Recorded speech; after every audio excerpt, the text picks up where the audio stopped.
Groovy.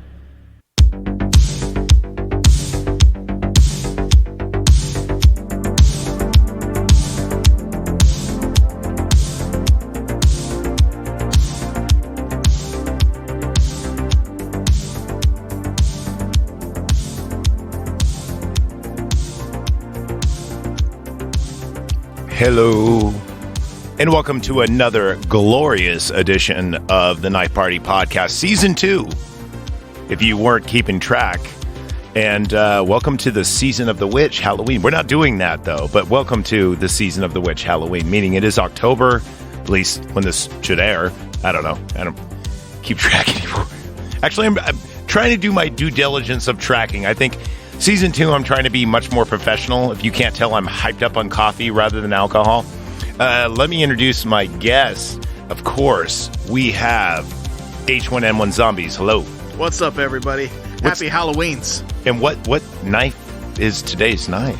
Oh, today's knife? Today's knife is an 8-inch butcher's knife. Oh, I thought you were going to say that. Chef's knife. What about the one Laurie Strode uses? Oh, yeah, Laurie's knife is actually Cold Steel Recon Tanto. Dude, I'm buying that. It's a sick knife. A buddy of mine actually owns it, and it's badass. So you do realize you are my second favorite Patreon, right? Oh, yeah. Can I introduce my first favorite Patreon? Call in Papa Moneybags. All right, Papa Moneybags. Here he is, Nick Neo. What's going on, dude? Hello.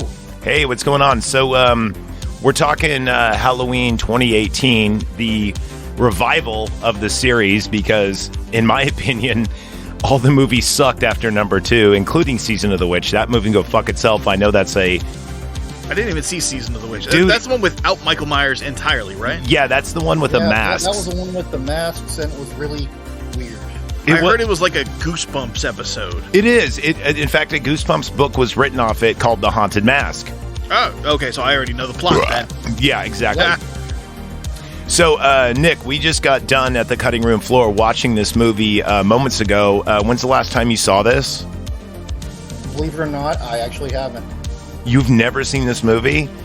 Not shit. 2018. Well, we're going to be convincing you to watch it. Dude, okay, first off, all these, the Halloween 2018, Halloween 2018, Halloween Kills, and Halloween Ends, I'm pretty sure they're all streaming. Were they on Amazon, I think? No, they were on Peacock? Shudder. Oh, I think they're also on Peacock. Maybe. I bought it. Because Peacock is what they originally aired on. I can't be 100% sure, but I do have Peacock. This we watched on DVD. You've never seen this. Wow. Okay, so for those who haven't seen this movie, it is a direct sequel from the first 1978 Halloween. It almost takes place as sequel to the second one. It kind of. The second one still takes place. The second one still takes place, but the second one is so ridiculous that, I mean, it does make sense because he has cataracts, and in the second one he is shot in the... Nick, what Halloweens did you actually ever see the second one? I think it was taking place in 1980, but it was filmed at the same time. Yeah, it was in the hospital. Exactly, and that's really the only thing I remember about the movie. Well, there was like a really pervy orderly, and he gets killed in like the hot recover spa bath thing. No. The only thing that really sticks out, the only one from not 2, much of a loss. Yeah, the only one from 2 that really sticks out to me that kind of creeped me out was the guy he had strapped to the bed, and he was bleeding him out, and there was the pool of blood coming from under him. Yeah, I've only seen number 2 a handful of times. I've seen number 1 100 times. Well, not 100. I mean, let's be honest. I probably saw it like about 30 or 40 times. It was one of those things where you had a shoebox full of VHSs, and that just so happened to be one of the ones I had. I had Halloween 1 and 2. I don't even know. I know I got number 1 because it was at like Blockbuster for like $2.99. You got to admit, box art at Blockbuster, that was a selling point there. And the original Halloween's cover art with the pumpkin face and then and it becomes a knife. The knife, yeah. That one's like, okay, I want to watch whatever the hell that is. Most definitely. Okay, so let's go into some statistics. Neo, because you're on the same channel as one of my music thingies, can I get a sound check from you? I know this is totally unprofessional, but let's just see. Go ahead and talk, please. That sounds better. Nick, There once was a person who didn't give a shit. Perfect. Okay, cool. All right. So let's see. Let's go ahead and start with I just need to get a sound check from you, brother. Let's go ahead and start with our cast. We got, excuse me, we got Jamie Lee Curtis. We got still killing it. Judy Greer, Greer. She plays Karen. Yeah, she's from Bridesmaids. Okay. You haven't seen Bridesmaids? I've seen it like a couple of times. I know it has John Hamm in it, and that's what's awesome about it. John Hamm in anything? Fuck yeah, dude! I kind of want to see. I want to see him in Batman. He should be Batman. Why isn't he in Batman? Okay. Well, if we wait long enough, he probably will be. Everyone else is. Yeah, fair. How dare you?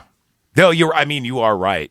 By the way, how did you appreciate Batman '89? Did we do it justice? I haven't listened to it yet. Oh, you son of a bitch. Okay. We have Nick Castle, who plays the Shape. He's been in a lot of stuff, too. And it's funny, when you see him, you're like, oh, my God, that nice old man. But, yeah, he looked fucking terrifying. I didn't even recognize him. Will Patton's in this. He plays Officer Hawkins. He's also in one of the originals. I think he's in the first or second. First or second. Yeah, exactly. Andy... my friend. Matichek? Anyway, she plays Allison, and then finally... She did good. Yeah, and then we have the hot girl that dies, who is Virginia Gardner. I don't know why, I just really like her, even though I don't like blondes. Well, I like her because she's like not the typical, annoying teenager who gets killed. It's like, oh, she's actually like a decent person. Almost has a perfect runtime at 146 minutes. Let's see. It says box office gross 159 million, which seems light. It does. It do seem light. I remember when this came out, it was even mentioned by Triple H on WWE. Well, I'm sure 2018, it's like, oh my God, they're doing another fucking Halloween movie. Oh, but this one's going to be the final one. No, it wasn't. This Halloween Kills were filmed at the same exact time. At least I think they were, because no one aged. And all the costumes are exactly the same. So they probably took like a break and did it. But I think they did the whole Lord of the Rings thing where these were being filmed straight. Yeah, straight for continuity. Maybe the trilogy was supposed to be what's her name's last. Yeah, but I don't think Halloween Kills was, because Halloween Kills was filmed. I think it was filmed during or after COVID, and Halloween Kills is great. Or sorry, no, Halloween Ends rather. Halloween Ends sucks of this trilogy. This one is great. Halloween Kills is even better than this one. Nick, have you seen Halloween Kills? No. What the fuck are you doing on this show? Halloween Kills is amazing. It's a must-see. It's my favorite slasher movie. It's probably that, and then Friday the 13th Part 2. Yeah. Not 3. No, not 3. 3 Where he gets a mask. Yeah, but it's not as good as number 2. You like Sackboy? Really? Dude, it's not. It's the whole movie itself is better. Okay. I'm not in love with the hockey mask so much as I am with the story and the thing, and him wearing a sack and being like all like hills have eyes to me is kind of in a way creepier. When he gets the mask, he's like supervillain Jason. He is, and I like supervillain Jason. I do he's too. He's iconic. I do too, but I mean, I like Predator without his mask too. Okay, yeah. All right, to be fair. So to be fair. So this got 79 on the tomato meter.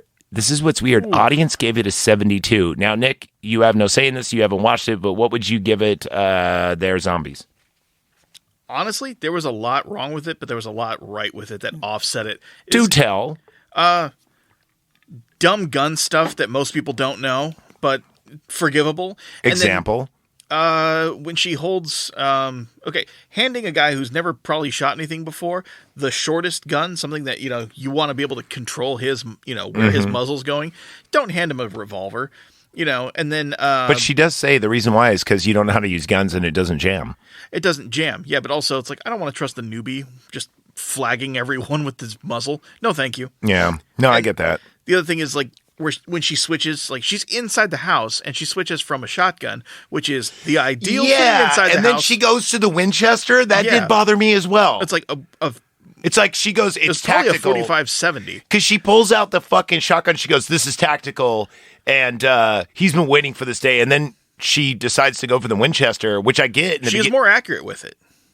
We see her like drilling holes in zombie head, or not zombie heads, but in mannequin heads. Yeah, we'll get to that scene. But one of my like gun guys on YouTube that I've seen said is pistols put holes in people, rifles put holes through people, and shotguns just knock people down. No, shotguns at the right range with the right loading will take a chunk of shit out of a bad guy and throw it on the ground behind them. So I'm giving this a 92. Okay, so yeah, let's split the difference. 91. Ooh, okay, there we are. So we both like this movie a lot. Yes, certified sharp. Certified sharp. Okay, so we're going to go ahead and play the trailer, and then we will get into it in just a second. The trailer is not that visual, but regardless, we're just going to play it. Here we go. I've waited for him.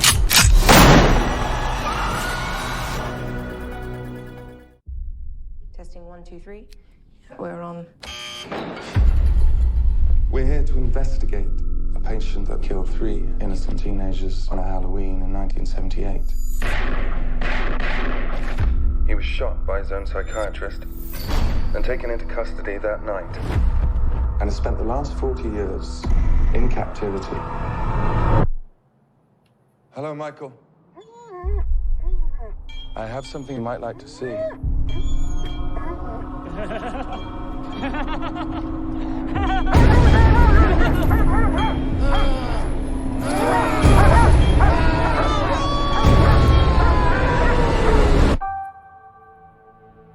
Everyone in my family turns into a nutcase this time of year. Yeah, I mean, your grandmother is Laurie Strode. She was almost murdered. Wasn't it her brother who murdered all those babysitters? No, it was not her brother. That's something that people made up. Do you know that I pray every night that he would escape? What the hell did you do that for? So I can kill him.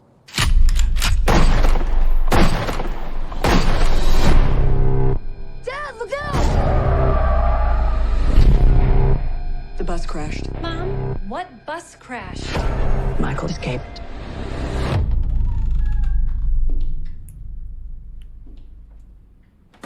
Excuse me, somebody's in here. Hello?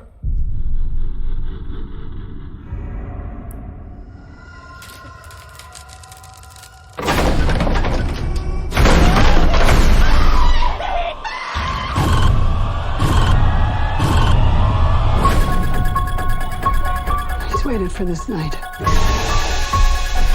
He's waited for me. I've waited for him. Get out! Go home! Get inside!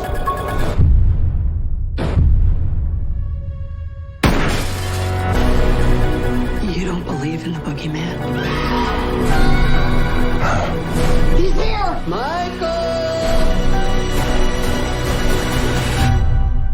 You should.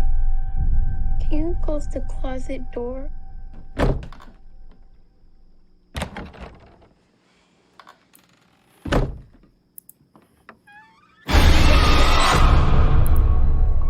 And there is our trailer. I know it's a little long, but dude, if you haven't seen this, I remember going, I forgot what movie we were watching. They changed some shit in that.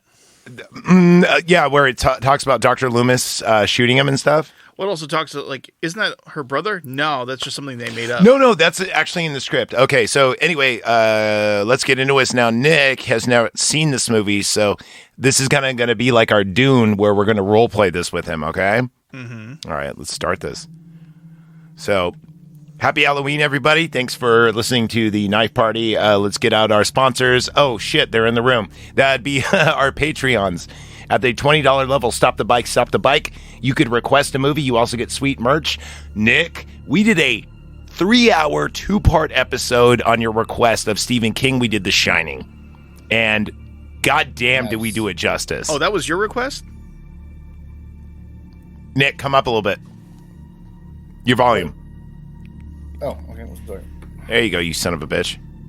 Sorry, he's remoting in from the middle of fucking nowhere in the desert of Oklahoma, so... Exactly.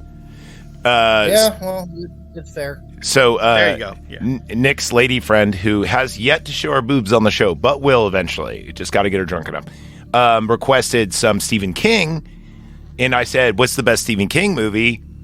The fucking Shining. So we did a 2-part episode. That's what you get when you're a Stop the Bike member at $20. Member at $5, you are the I Got 5 Kids to Feed, where you get our new show. It hasn't dropped yet, but we're working on it, called Face the Mirror, also Old Slime Rex. And then at the $1 level, I'd buy that for $1. You, of course, get our Power Glove podcast, where we talk old school retro video games and etc. Correct? It's so bad. It is so bad. Okay, so I'm going to bump this down just a little bit. Okay, so let's go ahead and get on with the movie. Oh, also Caps and Cork. Caps and Cork. If you're tired of wine and fentanyl, go to Caps and Cork. It's where the borderlands of Napa and Vallejo meet in American Canyon. And it's right there, and it's awesome. And you should look them up. It's on Twitter and everything else, Caps and Cork. Cool dudes, they got good beer. And they love D&D. Okay. So, speaking of D&D, or I should say, Dee Dee is looking forward to Misery. Misery. Oh, Misery. That's We're gonna a good do one. We're gonna do Misery. I was thinking about the other ones, but has she ever seen Pet Sematary Part 2 with Edward Furlong? Pretty sure she has. Don't quote me on that, but I can't ask her because she's past the Dude, it's got the dude from Shawshank. You know, the guard that's evil. He's the main bad guy, and it's got Edward Furlong, and it's also my friend Andy Dufresne, and it's also got the dude from ER in it. You know, the bald. Anyway, it's a great fucking movie.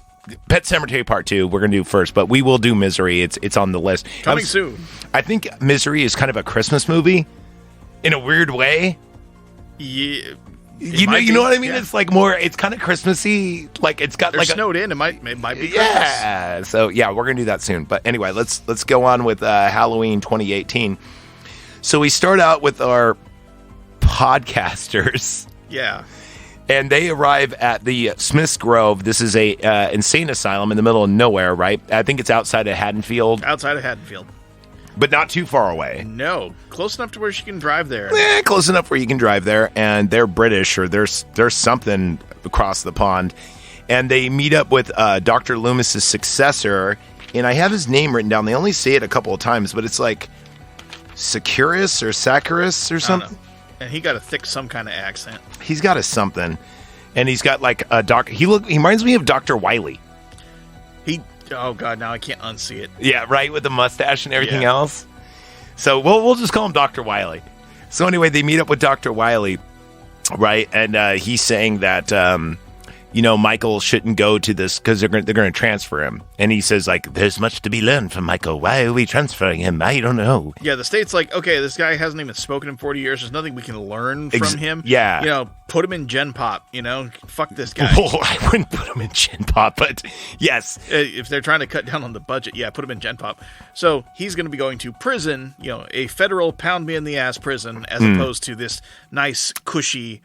Mental health facility. I'm pretty sure they're going to throw him in like the hole or solitary, but yeah, you are right. They're going to put him to and he goes, is it a prison? He goes, no, it's the pit of hell. Meaning he doesn't want Michael going there. He has like a personal vestige interest, even though he's Loomis's successor. Loomis wanted him to be fucking put down. Yeah. The other thing that kind of creeped me out here is in the beginning, he's like, all of our patients are well fed, exercised. They get outside time. Yeah, but it's like he's well fed. They give him exercise and everything. I'm like, that's why he's in such great shape for later. Actually, we find out why in the sequel. Nick, you gotta watch this movie, and then I remember that part from the trailer. Yeah, well, watching the trailer does not make a movie experience, but okay, you need to watch Halloween Kills at least, so next Tuesday you can jump on in the conversation. Or was it Thursday? Next Thursday? Yeah, this Thursday, I thought. Yeah, we'll see if we can we'll schedule it. Yeah, we'll get it all together. So, speaking of outside time, the podcasters want to meet with them, and the doctor says okay, and then they go outside in this like rec area, and it looks like a checkerboard. Yeah, and each of the patients are kind of chained, and the checkerboard has this tape of like the do not cross. Yeah, yellow tape. And all of them are psycho. Now there's a dude holding an umbrella, and the doctor goes, "You better tie your shoes. This one takes notice of such things." And he's holding an umbrella, and he's being all creepy.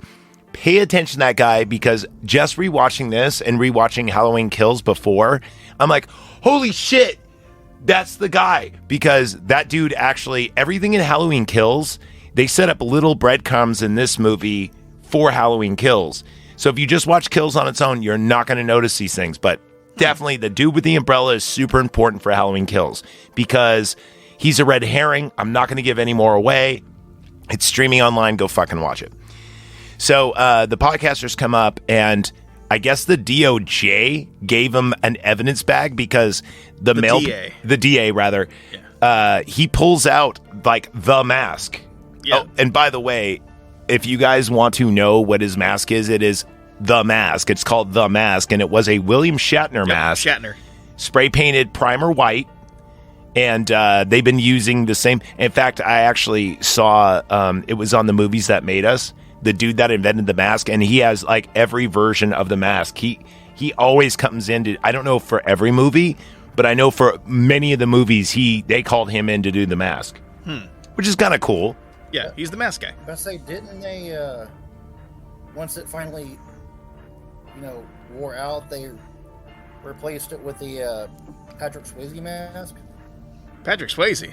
No, I'm pretty sure it's always been the William Shatner mask, but as far as I know, I'm pretty sure it's always been the William Shatner mask.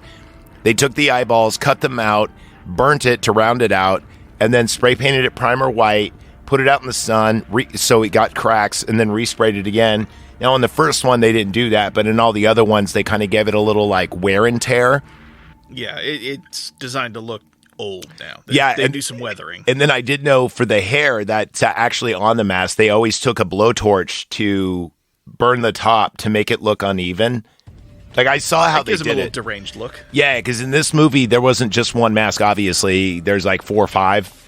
Because once you like hold it or do it enough, it gets fucked up. So they just make 4 or 5 like identical masks. And anyway, so they show the mask to him, and then you just see Michael like staring front, and you can kind of see that he has cataracts. Yeah, he kind of side eyes it, and that's about it. That's all the reaction he gets. And then the whole yard, the whole quad just goes fucking ape nuts. shit, and the dogs do too. And then the podcaster goes, Michael, you could feel it, can't you? Say something. Say something. And it's funny because you're like, you're kind of agitating a mental health like risk from an insane asylum, like, and everyone's going crazy. Do you think one of like the orderlies or whatever would be like, dude, knock this shit off? You're causing a scene. Unless their thought process is like, he's going to the prison anyway. He's not our fucking problem. It doesn't matter. Care. You're not supposed to agitate patients. Yeah. Well, we see them tasing the patients later on, so. Yeah. Well, it's not as bad as the Rob Zombie where they're fucking raping them. Yeah. The Rob Zombie one's a little extreme. Well, it's a Rob Zombie movie. It's a Rob Zombie movie. Unpopular opinion. Don't really like his music. Don't really like his movies, but better movie guy than musician. Hellbilly Deluxe was great. The rest of his stuff, Rob Zombie is batting 500 for me. He makes a shitty movie, he makes a great movie. He makes a shitty movie, he makes a great. House of a Thousand Corpses is terrible, but not Devil's Children. What is it fucking called? Devil's Rejects. Devil's Rejects is great. You're almost there. His Halloween movie is great. The Room 6 whatever is shitty, but the movie 31 is great. Have you seen that? I haven't seen 31. 31's good. It's kind of like, it's weird. It's kind of like Hostel and Saw put together. Oh, just torture porn. No, it's not. It's kind of like a carnival, and each killer has his own like price and fee, and you get it's weird. I don't know. It's actually a good movie though. I just hate that he puts his fucking wife in every movie. He does, yeah. Yeah, he's guilty of that. You know what? Well, Tim Burton's guilty. I was just about to say, it's like the Tim Burton thing with like, yeah, it definitely is. Okay. So anyway, now the podcasters, after stirring...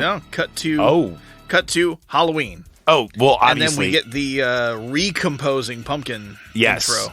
And it still has the cleft lip cut in it. So it starts off all squished and everything, and as you hear the classic do-do-do-do-do-do-do-do-do, you see the thing like re-inflating and not being rotten and squished anymore. It's a cool intro. Very cool. We go now to our podcasters, and they're making their way to Laurie Schrode's compound, and they're using the old recorder we have, which was, I think it's either a Tascam or a Zoom. It's a Tascam P2. It looks like a taser. Oh, no, I think it's the Zoom P2. No, it is a Tascam P2. Right now we're recording on a Zoom P4, which is kind of fucking hilarious. Ours doesn't look like a taser, though. It's not No, cool. it doesn't. No, that taser thing is because those are 2 mini mics that are built in. Ah. Yeah. Ours doesn't do that. No, it doesn't. But I've used it before on Slime Wreck. That's how we used to record, believe it or not. And they're driving to the Laurie Schroed compound, which is like on the outskirts of Haddonfield as well. And they pull up to the gate and they ring the buzzer and they're like, "We're being watched," because there's cameras on them, of course. And they're British. And there is something. I don't know.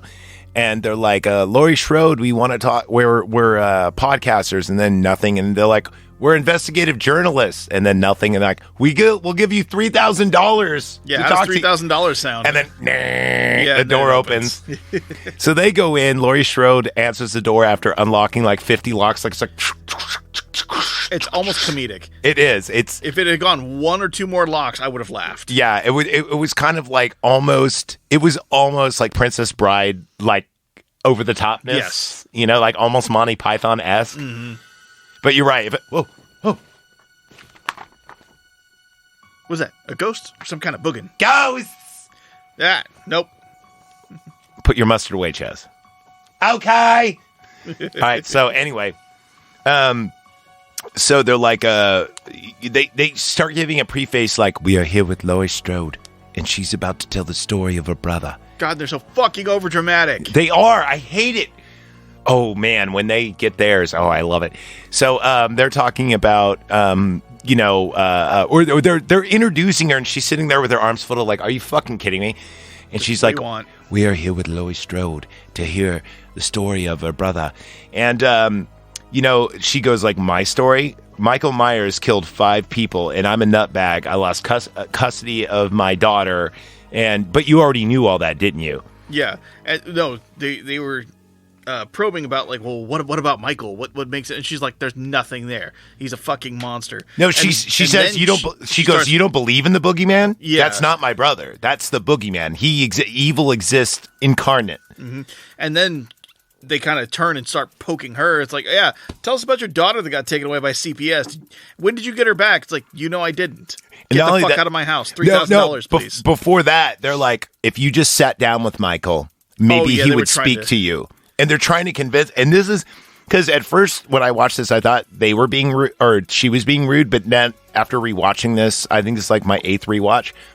She straight up says like, it's when she gets pissed when they're like, "You need to sit down with them and get it all out." Yeah, that's when she says, "Get out." And then she's like, "Payment, please. Yeah. Get the fuck out of my house." Anyway, so then we're introduced. She sits down with them. She's going to put a round in his head. Yeah, that's kind of it's what she wants. Well, I mean, she explains that shit coming up, but but the podcasters want to get like a juicy interview. You know, and the other thing is, they don't say it, but you see coming up to Laurie's compound, she has this place fortified. Yeah, there are cameras everywhere. There are giant floodlights on the roof, and all these creepy mannequins, and they have their genitals. By the way, did you notice that? You got to practice the junk shot. And they're not plastic mannequins. They're like these almost ceramic. No. They're just the plastic shell. They're just not full on the inside. Do you think maybe because they've been out in the sunlight, they're all dry though? Because they don't look like the rubber mannequins or whatever. No, they're the cheap plastic ones. Speaking of mannequin, we need to do Wishmaster. You've never seen Wishmaster? I haven't seen Wishmaster. Nick, you've never seen Wishmaster? Dude, it's awesome. It's kind of like a who's who of horror movies at the time. It has Tony Todd, aka Candyman. It has Freddy in it, but he plays, like an art collector. It's people that worked on the movie, and it's a Wes Craven movie. They said it was like a high school reunion of horror movies. So it's a must watch. It's about a genie who's evil. It's good. Yeah, go watch it, Wishmaster. Anyway, back to this movie. Even before they handed the money, the female podcast or the male podcaster goes like, "We were journalists. We shouldn't pay for interviews. Isn't that considered like bribery?" Yeah. So because he thinks he's a real journalist when really he's just some douchebag with a podcast. No offense. no, hey, this is radio. This is not a podcast. Fine. Anyway, so he's like, it's like, journalists don't pay for their interviews. And it's like, yeah, you're not a journalist. You're an asshole with a podcast. Exactly. Once again, no offense. None taken. Okay, good. You pay for this, nigga? Are you serious? Yeah. Jesus Christ. All right. And I'm here being interviewed. Oh, man, you pay for your interviews. Oh, shit. I don't know where to go from here. Can we just go back to the movie? Yeah, fine. Okay, let's do it. So, okay. So now we get introduced to like the family.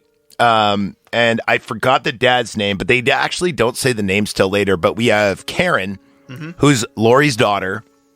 We have Allison, who is the granddaughter. And the dad, we're just going to call him Mr. Peanut Butter Penis. Why'd you have to step on the lead, dude? So as we see him, they're all getting ready, and he's like setting mouse traps for the mice, I guess. And I think that's like some kind of what would you call it? Foreshadowing. Yeah, setting a trap. Setting traps. And he goes, "Let's see if they like peanut butter and marshmallow, motherfucker." And he goes, "Ow!" And then they go, "What's wrong, Dad?" And he goes, "I got peanut butter all over my penis." His clothes are on. It's like, he's going to say, I got it on my jeans. But no, he says he has peanut butter on his penis. And then, like, he's making fun of his daughter. And so then, anyway, Allison asks, because she just made the honor roll. And it's like it's September, so I guess it's the end of the year. No, it's the beginning of the year. No, it's October. It'd be the beginning of the year. Yeah, no, she didn't. She got NHS, National Honor Society. Yeah, whatever. So, and they're going to have a dinner. It's going to be Allison and her boyfriend. I think his name is Clint. It doesn't matter. They only say his name twice. And he dies, so it really doesn't matter. Something like Clint. Something like, it starts with a C, Clyde or Clint or Cloud or something, but he doesn't save the world from Sephiroth. Klaus! No. Minor? I don't know. Whatever. And she says... Clyde, because you asked me if there was an H in it, and I don't know where the fuck you'd put an H in Clyde. Yeah, okay, so it is Clyde. So then Allison asks her mother, fucking Karen, she goes, "Did you invite grandmother?"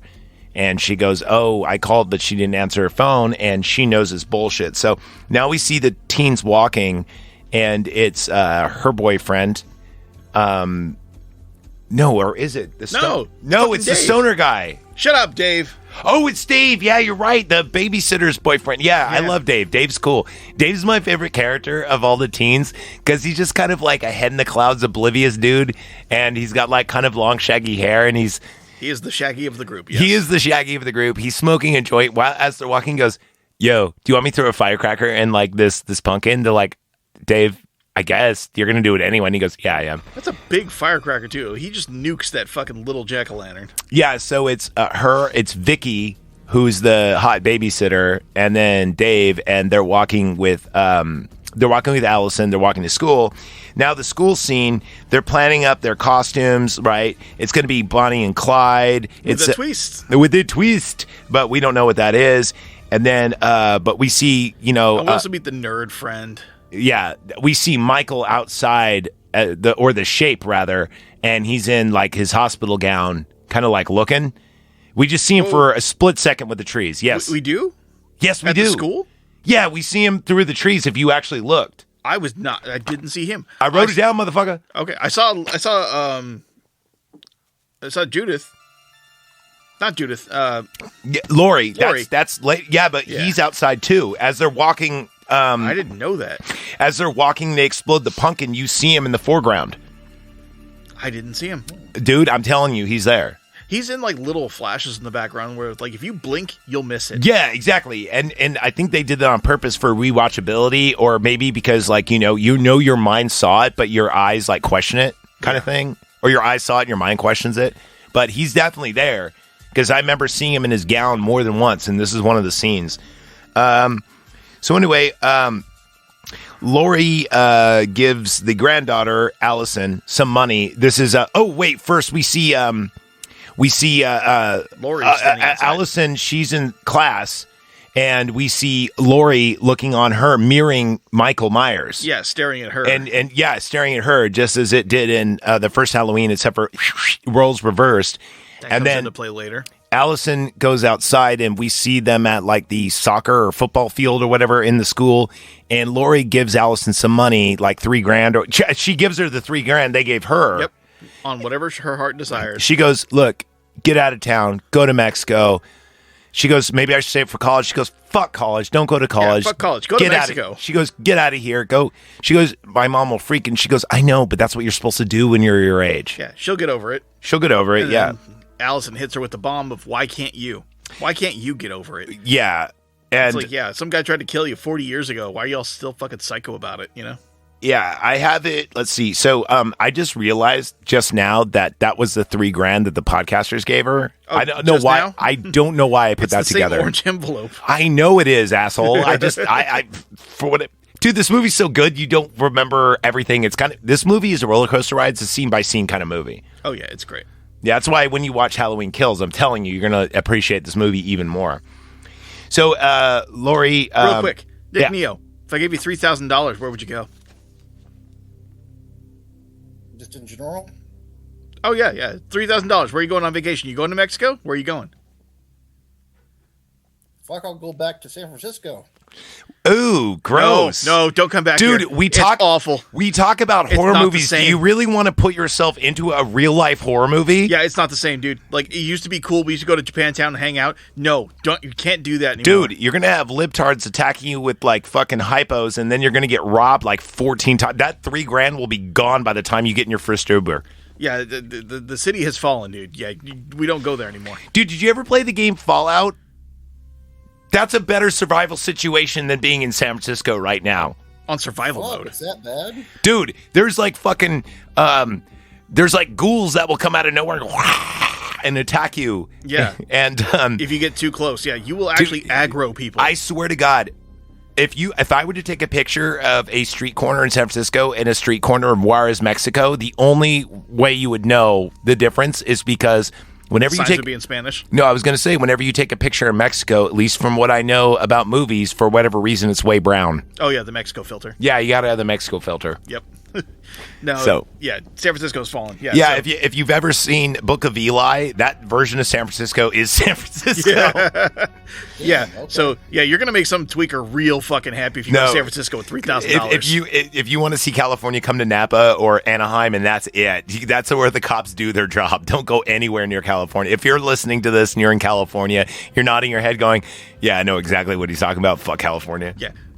Maybe next time you come by, scenic Lodi. And this has nothing to do with politics. This has Beautiful Stockton, California. There you go. And don't go to Clear Lake either, even though it's beautiful. That's where all the meth is made. Oh, no, everyone's favorite, the new up-and-coming hit place, Modesto, California. Get the fuck out of here. I'm joking. I want someone to go on vacation because they heard the podcast and go on vacation to Modesto. Well, actually, there's still Petaluma, Healdsburg, Sonoma, Bolinas. There's Fort Those Bragg. are nice places. I'm trying to send them to shitholes. I'm trying to send them to fucking Stockton. Oh, go to fucking Oakland. Go to fucking Richmond. Richmond, yeah. Go to the Iron Triangle.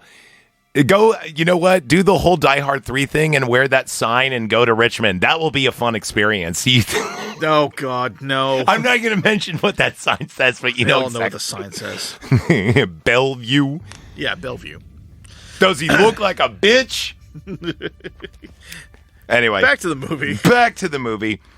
So finally, where the fuck were we? Yeah, so he gives her the money. $3,000. Now we go to the Shooting range. The shooting range, yes. We see Laurie using her Winchester. Yeah, the Winchester, and I think it's in 45-70. I hope it is. You know, if she's planning to take down this monster, hopefully it's got a big bullet, but it might just be a fucking like little 30-30. I don't know. But this is also kind of a montage scene where we see Michael boarding the bus, and then we see her with a revolver on her thigh, and she's listening to the CBC radio. And then we hear the podcasters, and they're listening to old interviews with Loomis. And it's like a short montage. It's not like a montage of training. It's a montage of what's going on with all the characters we know. Right. Which is the sheriff isn't introduced yet, right? No. So it's just Laurie, Michael, and the family. And we cut to the family, and they're having a dinner to celebrate. And remember... yeah, we don't get to the sheriff until they're calling him in for the You're correct. Bus. So, but we do have Laurie's family, and they're celebrating Laurie's family. Yeah, it is. I mean, it's Karen's family, I guess. I mean, they're all family. They're all family, whatever. So the family's having dinner, and Allison and her boyfriend are talking about the costume, the Bonnie and Clyde with a twist. What a twist! And the dad is talking about buying peyote off of like her boyfriend's dad. Yeah, and tripping balls and like remember this is the peanut butter penis guy, so he's real awkward. He's awkward but hilarious.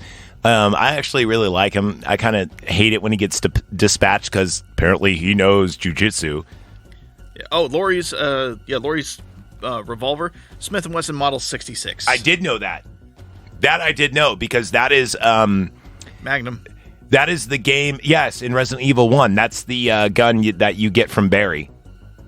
Barry's got a Colt Python. No. Yes. Are you serious? Yes. Get the fuck out of here. Yeah, Barry's got some fucking taste. All right. Well, I mean, I like a Colt Python better than that, but still, Smith & Wesson is a solid gun.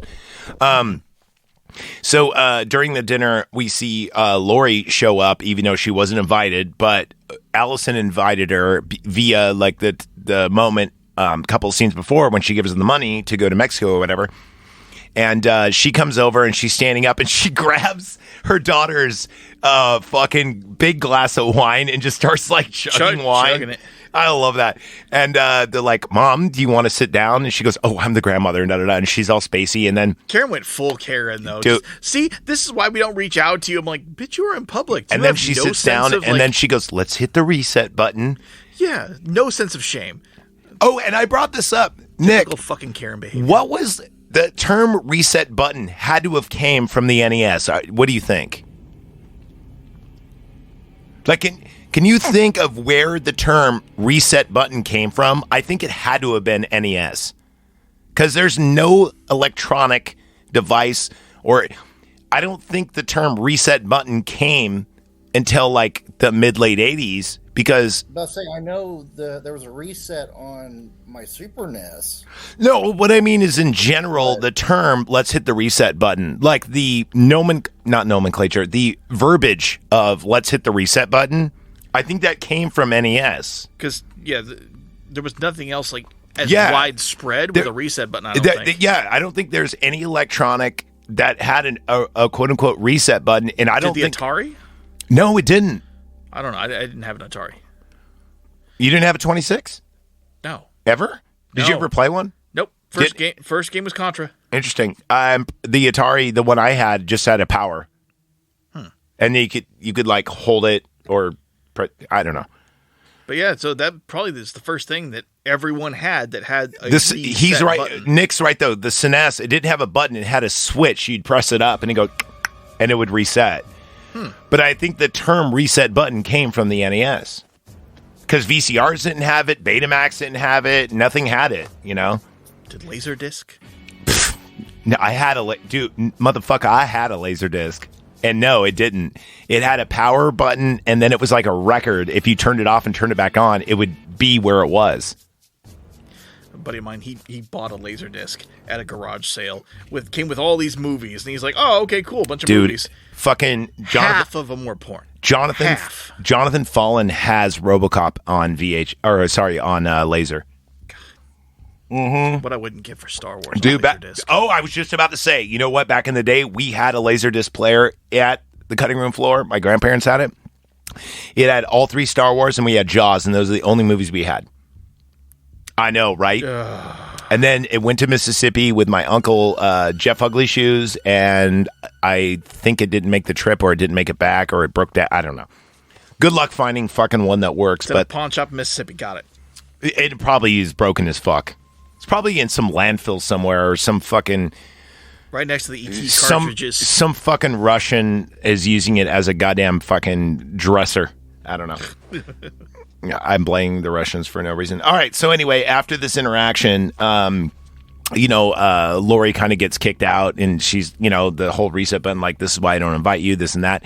And then we see her leave. Laurie's like, "Oh, I'm the problem, this and that." And we see Allison talking with her mom, Karen, and she's like, "You don't understand how I grew up." That. Yeah, I'm glad you saw that. This was my childhood. This is how I grew up. And we kind of get a little bit of flashback of her like training, running, shooting. She shot a gun. She shot her first gun when she was 8. Something like that, yeah. She learned how to fight. She learned how to... And you see her boxing and like doing like all the FBI like training shit, like what you would see in Silence of the Lambs kind of stuff. What you would see like child soldier training doing, you know? It's like, that's... insane. It is pretty cool though. I mean, and then she we get to see Karen be a badass later. The cool thing about it though is when you see the husband being all like happy-go-lucky, peanut butter on my penis, and then you see her, you're like, okay, we are establishing that this chick's a badass. Yeah, she is the danger. So if you were to cut out this scene at the end, I would be very upset and go, okay, this is just like appropriation. We need to have a girl in the movie kind of thing. This is what I always say. If you're going to have a female heroine, make me believe it. And this movie nails it. This movie nails it. They make Karen look like a badass. Like she's not Sigourney Weaver status at all. There is the one line in the one scene I know you're talking about, and we'll get to that one later. Yeah. Let's get to it. Yes. So after the family dinner, we see this kid and his dad. They're getting up super early in the morning. So I guess this is like later that night. This movie takes place, I think it's only 2 days, or is it 1 day? It's the day before, and then it does do. The Halloween thing. So it's 2 days. October 31st. So this must be very, very early in the morning because you see this kid and his dad, and they're going hunting early in the morning. And for whatever reason, the kid has laryngitis. Like, Dad, I just really want to go hunting. Well, they are in Indiana. That kid probably smokes a pack a day. But he's like, Dad, I just really like dancing. Dancing's what I'm into. I like hunting and all, but I really like dancing. You're like, fucking Corey Feldman's in this movie? It's real life Bobby Hill. Exactly. Dad, I like hot dogs, Dad. Bobby, shut the fuck up and go hunting. But I like dancing, Dad. It's what I'm into right now. Now, this is one of the scenes of this movie that's hilarious, kind of like the Baba sandwich scene. Oh, the banh mi sandwich? Yeah, this is one of those scenes in this movie that really, it brings you out of the horror and kind of like, lets you go back. Makes it feel like a real world. Yeah, it does. So all of a sudden, there's a tipped over bus. Now, remember, Michael Myers was getting transferred, and it is a white bus. Prison bus, yes. And it is tipped over, and the dad's like, I'm going to go investigate. And then the kid's just sitting there, and the dad... calls the cops, but hangs up on him? No, the kid calls the cops, and I think Wait, does he hang... He doesn't hang up. He doesn't hang up, but he doesn't take the phone with him. He's like, hey, there's an accident, there's a bus, and my dad's looking around, and he's like, oh, okay, I'll go look. And then he just hangs up, and he gets out with the gun. Here goes a thing that does bother me about that. I have it written down is 2 things. A dispatcher, they don't get you off the phone until officers arrive. Yeah, they're not going to tell a kid, hey, go look around that down bus. Not only that, they go, stay on the phone till units arrive. That's like what they are trained to do. They keep you on the phone, even if you're in endangerment, to stay on the line. They are trained to keep you on the line till they hear the red and blues show up. Mm-hmm. That doesn't happen. He goes, okay, I'm going to go check it out. What? Yeah. What the fuck? That's why this movie loses 2.5 points for me. Is just that right there. I was going to take 1 point, just one. So the kid grabs a gun and he goes all like Silent Hill. I'm going to figure out what happens with the flashlight and a rifle. Yeah, but he walks pardon me, past all the fucking psychos that have escaped the bus. Yeah. But points the gun at the first cop he sees. And it was already laying on the ground dying. The cop goes like, let's see, hold on. Kid and dad on their way to a hunting trip. Kid is described as dancing adventure on the bus. Kid calls to the cops. He grabs a rifle and to investigate. The dad is already dead. There's a corrections officer. He's gravely injured, and the kid like pushes him with the rifle, and he runs up and he goes, run! So anyway, the kid doesn't run. Instead, he goes to the fucking bus. He starts screaming for his dad. And the officer doesn't do anything. I don't know if he just kills over right after he tells the kid to run. I think so. Yeah. But anyway, the doctor goes, boogity, boogity, boogity. Yeah. Don't shoot! But he jumps out going, yeah, he jumps out, waving his arms, freaking out. He flails he like looks fucking like Kermit the Frog. I was about to say, no, he looks like Animal from the Muppets. La, la, la, la, la, la. And anyway, he takes a bullet to the shoulder. Boogie, boogie, don't shoot. Bang. Boogie, boogie, don't shoot. And he takes a fucking rifle shot to the left shoulder for good measure, though, by the way. That was a stupid... That was dumb. Why would you... Boogie. Would you be like, help, I'm here, help. Yeah, don't jump out and scream, don't shoot. Just say, don't shoot. Help, don't and shoot. then slowly come out. But he goes, la, la, la, la, la, la. Just like that. It's that bad. Or if you want to do the Kermit, he's like, on Omingle, he's like, hey, how you going? Oh, God, the Kermit showing his penis on Omingle. Yeah. Hey, what are you doing on Omingle?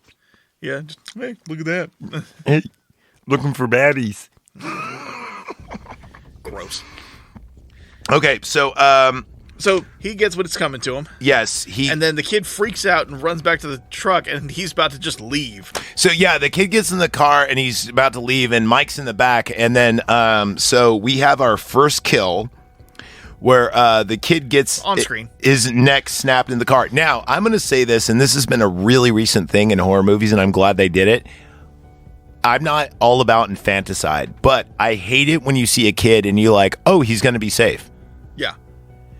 Because that scene where he's walking down the street, and there's all the kids, trick-or-treating around him. Yeah. It's like, oh, God, they're all in massive We're gonna get danger. there. Yeah. The first movie where I think a kid died or attempted murder on a kid was Aliens, but I think Invasion of the Body Snatchers or The Blob is I'm not talking teenager, I'm talking like kid. Yeah. But anyway, this kid has got to be like, what, 13, 14, if that? 12, 13. But he's got that voice like he's been smoking 5 packs here. Probably. But, yeah, he gets killed first, and I think if he didn't die right now, I wouldn't be afraid when Michael's walking the street while everyone's trick-or-treating. Yeah, because you don't know what he's going to do, but we'll get to that. So now the sheriff, Hawkins, is the first responder on the scene, right? And he's pulling a Nick Cage and... Well, first he's playing pinball and like, motherfucker, you ain't gonna beat my high score. White guy, by the way. And he gets a blue slushy, and then he gets the call, and he goes out there, and he goes out to the scene, and everyone's dead except for the doctor. He rescues the doctor. Yeah, he rescues the doctor. So after that, we just cut to October 31st. Yep. Did I leave anything out yet? No. Okay. So we see our podcasters, and they're visiting the grave of Judith Myers. I hate this scene because they're like, and Judith Myers was brushing her hair, unaware of the evil behind her. So over the fucking top. Dude, it is. And I was telling you this, any podcast, we're radio though, but any podcast, they would take that information, go back to the studio, and do it that way. Yeah. Right? Not in front of everybody. With background noise. And by the way, I don't know if you know that fucking that fucking piece of equipment they're using. First off, it uses batteries. Second off, it doesn't really sound great. It's kind of made for just to sit down in an empty room. If you're on the outside, those condenser mics really don't sound that good. Yeah, well, yeah. And by the way, the reason why they called that the P2 is if you turn that thing around from the taser part, there is 2 things to be jacked in for mics. And if they had $3,000 to spend on an interview, why didn't they have lapel mics or something? Something to be somewhat professional. Exactly, because that recorder they had at the time, that was a $259 piece of equipment. I know I used to hack those at the Hobby Lobby where Montana works. And I'm telling you, dude, those things don't sound very good. The only time they sound good is if you're in a big, like if you were to record your, like Heaven's Heels, we would do a live recording. You'd put it in the back by the soundboard and you get a pretty good sound because it's like the whole room. Outside, those things sound like shit because they're condensers. If someone farts behind you, it's going to pick it up more in your voice. I hate that. I know, me too. What farting? I bet I know why they didn't spend the actual money on good equipment. Why? Because they're banking on paying off Lori to get her to go see Michael. Still. Yeah, it's like, hey, we can afford... Dude, I don't have $3,000 for... Dude, all I'm saying is if they're quote-unquote podcasters, they'd be using that as a interview tool and they'd be taking notes rather unless they're taking verbal notes. But I don't understand. I think what I was thinking this whole time is like, is their whole podcast just going to be on this? And they're going to edit it later? I don't know. The whole time it bothered me. It just really did. I'm like, why didn't they get... There's better versions of that. And when they sit down with Lori, don't you think they would have like mics and shit to like set up real quick? Like, here's a lapel mic. Something. No, I'm going to put this thing if you're down in the middle of the room. Here's my thing. If you're going to pay $3,000 with an interview with her, don't you think you would get a better recording? Because she probably isn't going to come back and go, oh, I'm down for the project. Obviously, she's reclused. Yeah. You would bring a better piece of recording equipment. That's just what bothered me.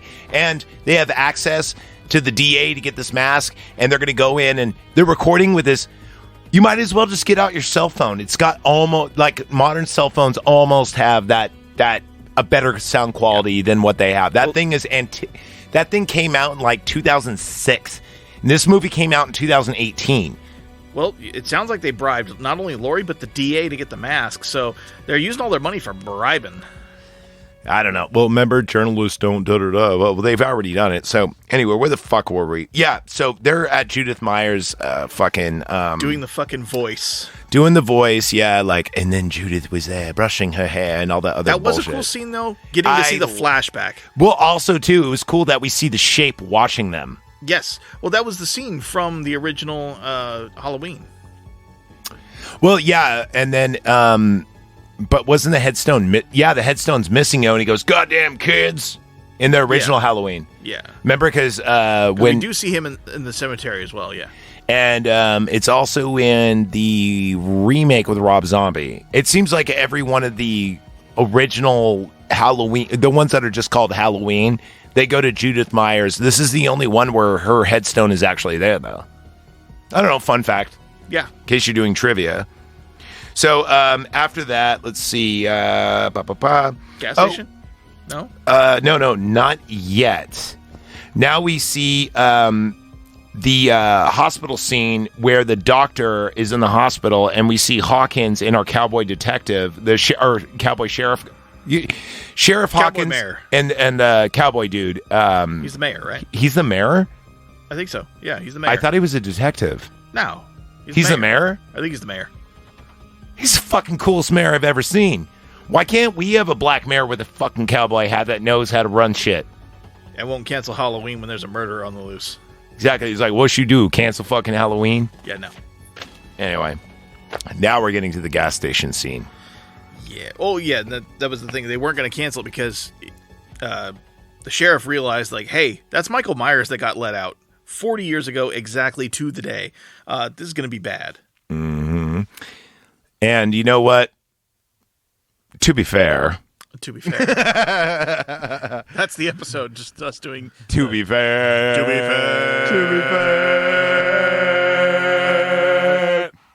Fuck, that was even better. That one was better. God fucking damn it. So now we're getting into the real... This is when shit gets real in this movie, dude. Yeah. So, everything goes off the rails at this point. So they're at the gas station, right? The podcasters, and they're all like, oh, we're so British and so awesome. And Jess, where the fucking loo is. It's like, you know better. Shut up. Just say the fucking washroom or the bathroom. Yeah. Washroom is like intercontinental, fucking planetary practically. Intercontinental with a white belt. My favorite belt. The Dolph Ziggler belt. Hey, Nick, what's your favorite intercontinental champion? He doesn't watch wrestling. I'm so disappointed in Nick right now. Yeah, I know. He won't watch the movie. He doesn't watch wrestling. I mean, the default answer is Shawn Michaels, right? Or Razor. Or Ultimate. Or Honky Tonk. Ziggler. Ziggle. Yeah. I actually am a fan of the Ziggler. Yeah, Dolph Ziggler. A lot of people don't like the Zigs. But I'm down for a Ziggle Fest. Remember his great feud with The Miz? Yes. Dude, it was like the king of safe style versus the almost Shawn. It was pretty good. Anyway. So, this scene's great. I don't even need to look at my notes. So, the podcasters pull in, and you mentioned this girl in the van, and she's looking on. And there's weird. some, Liberty Church, van. It looks like Yeah, it looks like they offer free candy, and you probably shouldn't go up to them. And there's this creepy lady And staring, she's in the passenger seat too. which is weird. So she's sitting there, and she's looking at the podcaster, and he's looking at her like... He's filling up gas. Yeah, he's filling up his gas like, bitch, what the fuck are you looking at? And she kind of glances over, and right when she glances her eyes to the side, you hear what sounds like a crowbar or something being dropped. Yeah, and you could see the shape walk by. Well, no, you don't see him at that point. No, you could see him Before. at the cash register guy. So, yeah, he turns and looks when he hears that sound. And then inside, she goes and asks where the loo is. And he's like, yeah, it's around back. Yeah. And as she moves away to go walk outside, you see what looks like somebody in white flailing their arm, like they're beating somebody. And you can't tell if it's it looks like it's a crowbar, but it might not. We find out later what it is. But so then she goes to the restroom. She goes into to his stall. She goes to the last stall. She's like, not that one. Exactly. Not that one. Yeah, that one she's has like, oh, that less one. poop on it. Yeah, and then she goes in, she sits down. And then we hear Boots walk in, and the shape goes to the first stall, pushes it open, and you see her eyes like, uh-oh. And then he pushes the next one open, and then he goes to hers and tries to push it open. She goes, occupied, someone's in here. Yeah. And then he walks away, and then walks back and pushes it again. And she's like, occupied. And then you just see a hand come up over the stall. Mm-hmm. And the hand opens like this. And he just drops teeth. Teeth just come out. Covered and she's like, holy shit. So she starts going underneath. He kicks down the door, and the shape reaches, grabs her, and everything else. Then the other podcaster walks in, but not before we see where he got the teeth from, and that was the cashier. His face is jaw totally unhinged, no teeth, as if he was slammed in. Also, the mechanic missing a jumpsuit and shoes, and it looked like no boots and coveralls. No boots and coveralls, exactly. So the shape took his Nomex and his boots, and so. The male podcaster walks in. I don't even think they give him names. I think maybe his name is James. I don't think they give the other girl a name. She screams it several times, but I don't care to hear it. So anyway, he walks in with a crowbar. Yeah. Because he got the crowbar. He starts swinging. Hits him in the head, and he just takes it. He just fucking takes it. Stoically. And then slams them against the stalls. And then she's freaking out, doesn't do anything, but then she reaches down and grabs the crowbar that he drops, and she just kind of sits there and holds it like it's going to protect her. Yeah, and he's just getting slammed into all the walls and doors in that bathroom. We get a great cut where he walks out, and we don't see the shape rather walks out. We don't see his face, but before that he grabs her, because he finishes off the guy, grabs her. And just picks her up, both hands, and then you see her legs dangling, and then they stop kicking. So they're all dead. So he does a choke lift neck snap. Yep. So he goes to the trunk.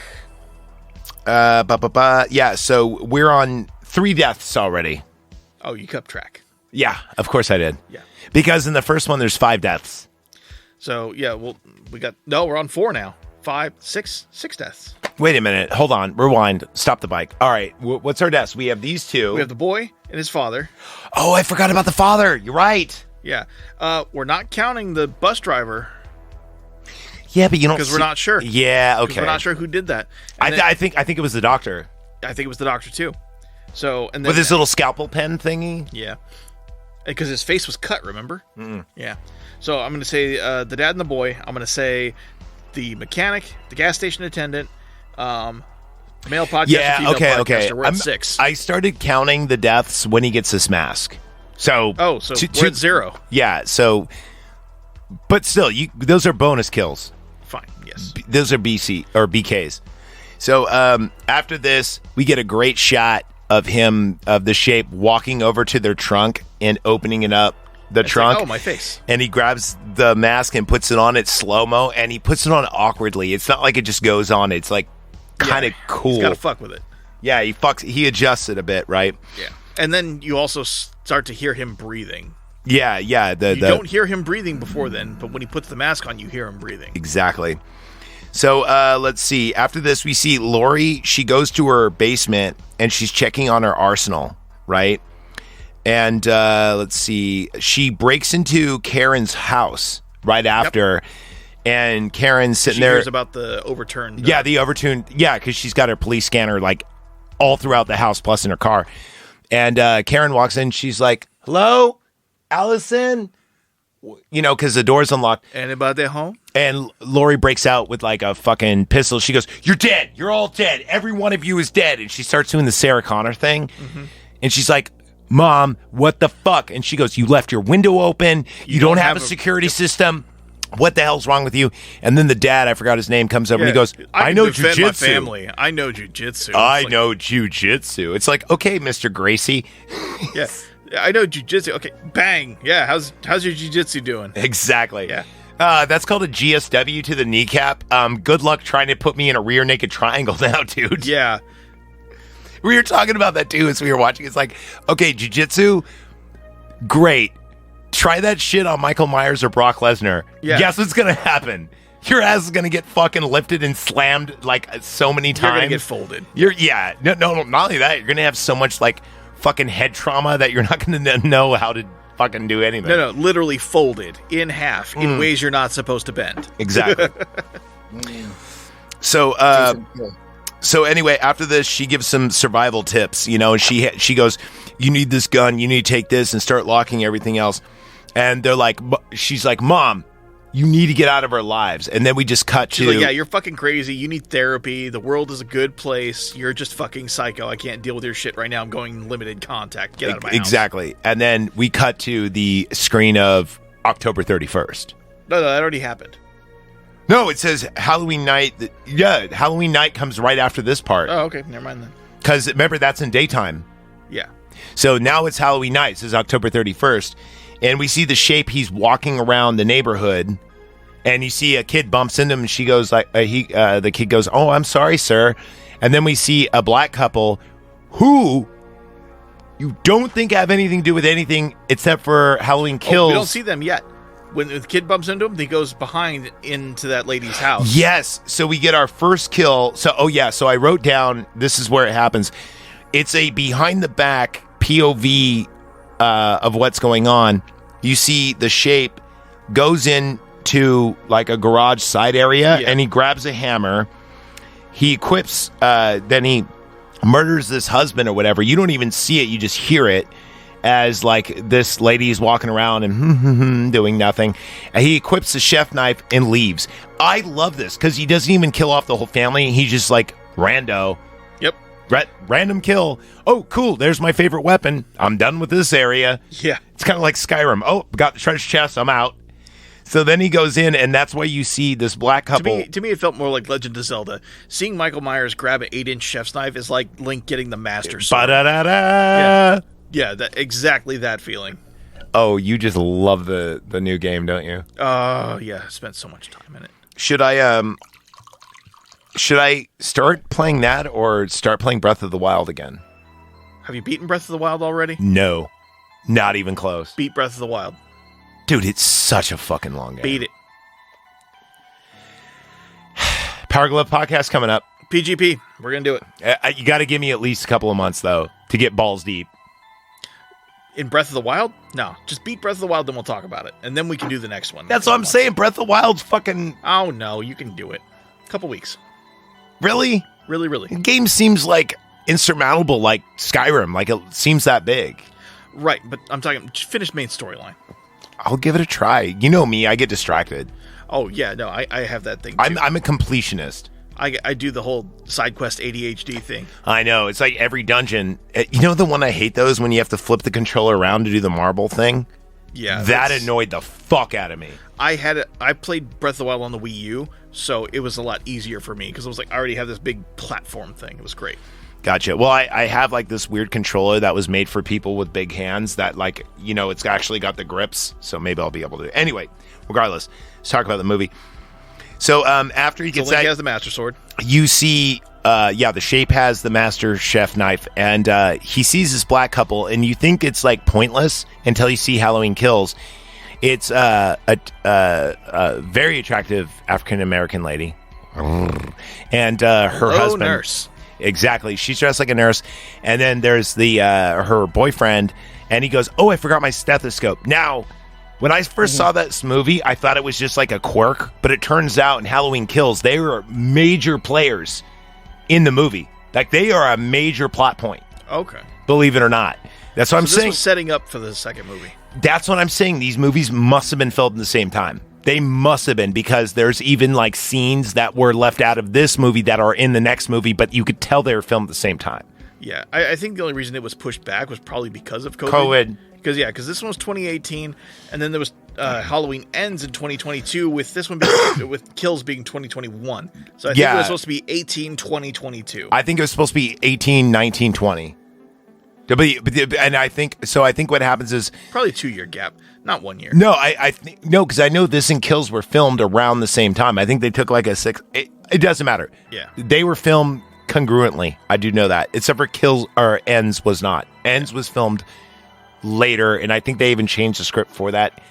There is even a time lapse between Ends and Kills, whereas Kills starts right after. It's just like Halloween 1 and 2, and it even starts from the Texas Chainsaw Massacre scene. I'm gonna have to watch this movie after we're done, dude. Fine. Shit. Anyway, so he goes up to the front. Whoa! Hold on. So he sees the couple. He first gets his stethoscope, and then he runs in, and now we get the scene with the women in the window. Yeah. So this is a nice long shot. I love this shot because it's a one shot. Yep. He walks up to this front window of the house. You and see a lady on the camera stays on the front window, but you see him go around the side. But and you she's see on his the phone. face reflecting in the window at first. Yeah. So you see him there, and then you see him pull away, and then you see his shadow going down the side.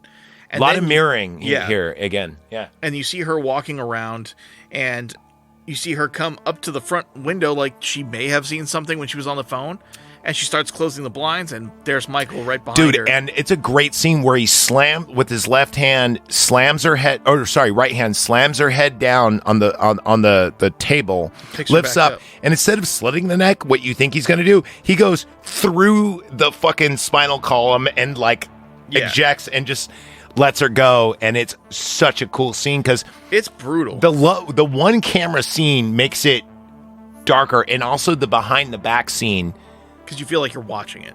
Yeah, and there's nothing you can do. Right. And by the way, this is also where you learn that, and I yelled this out in the movie theater when I saw it, he's left-handed. Like when and that throws you off because it's behind the back and he's left-handed, and it makes left-handed people are evil.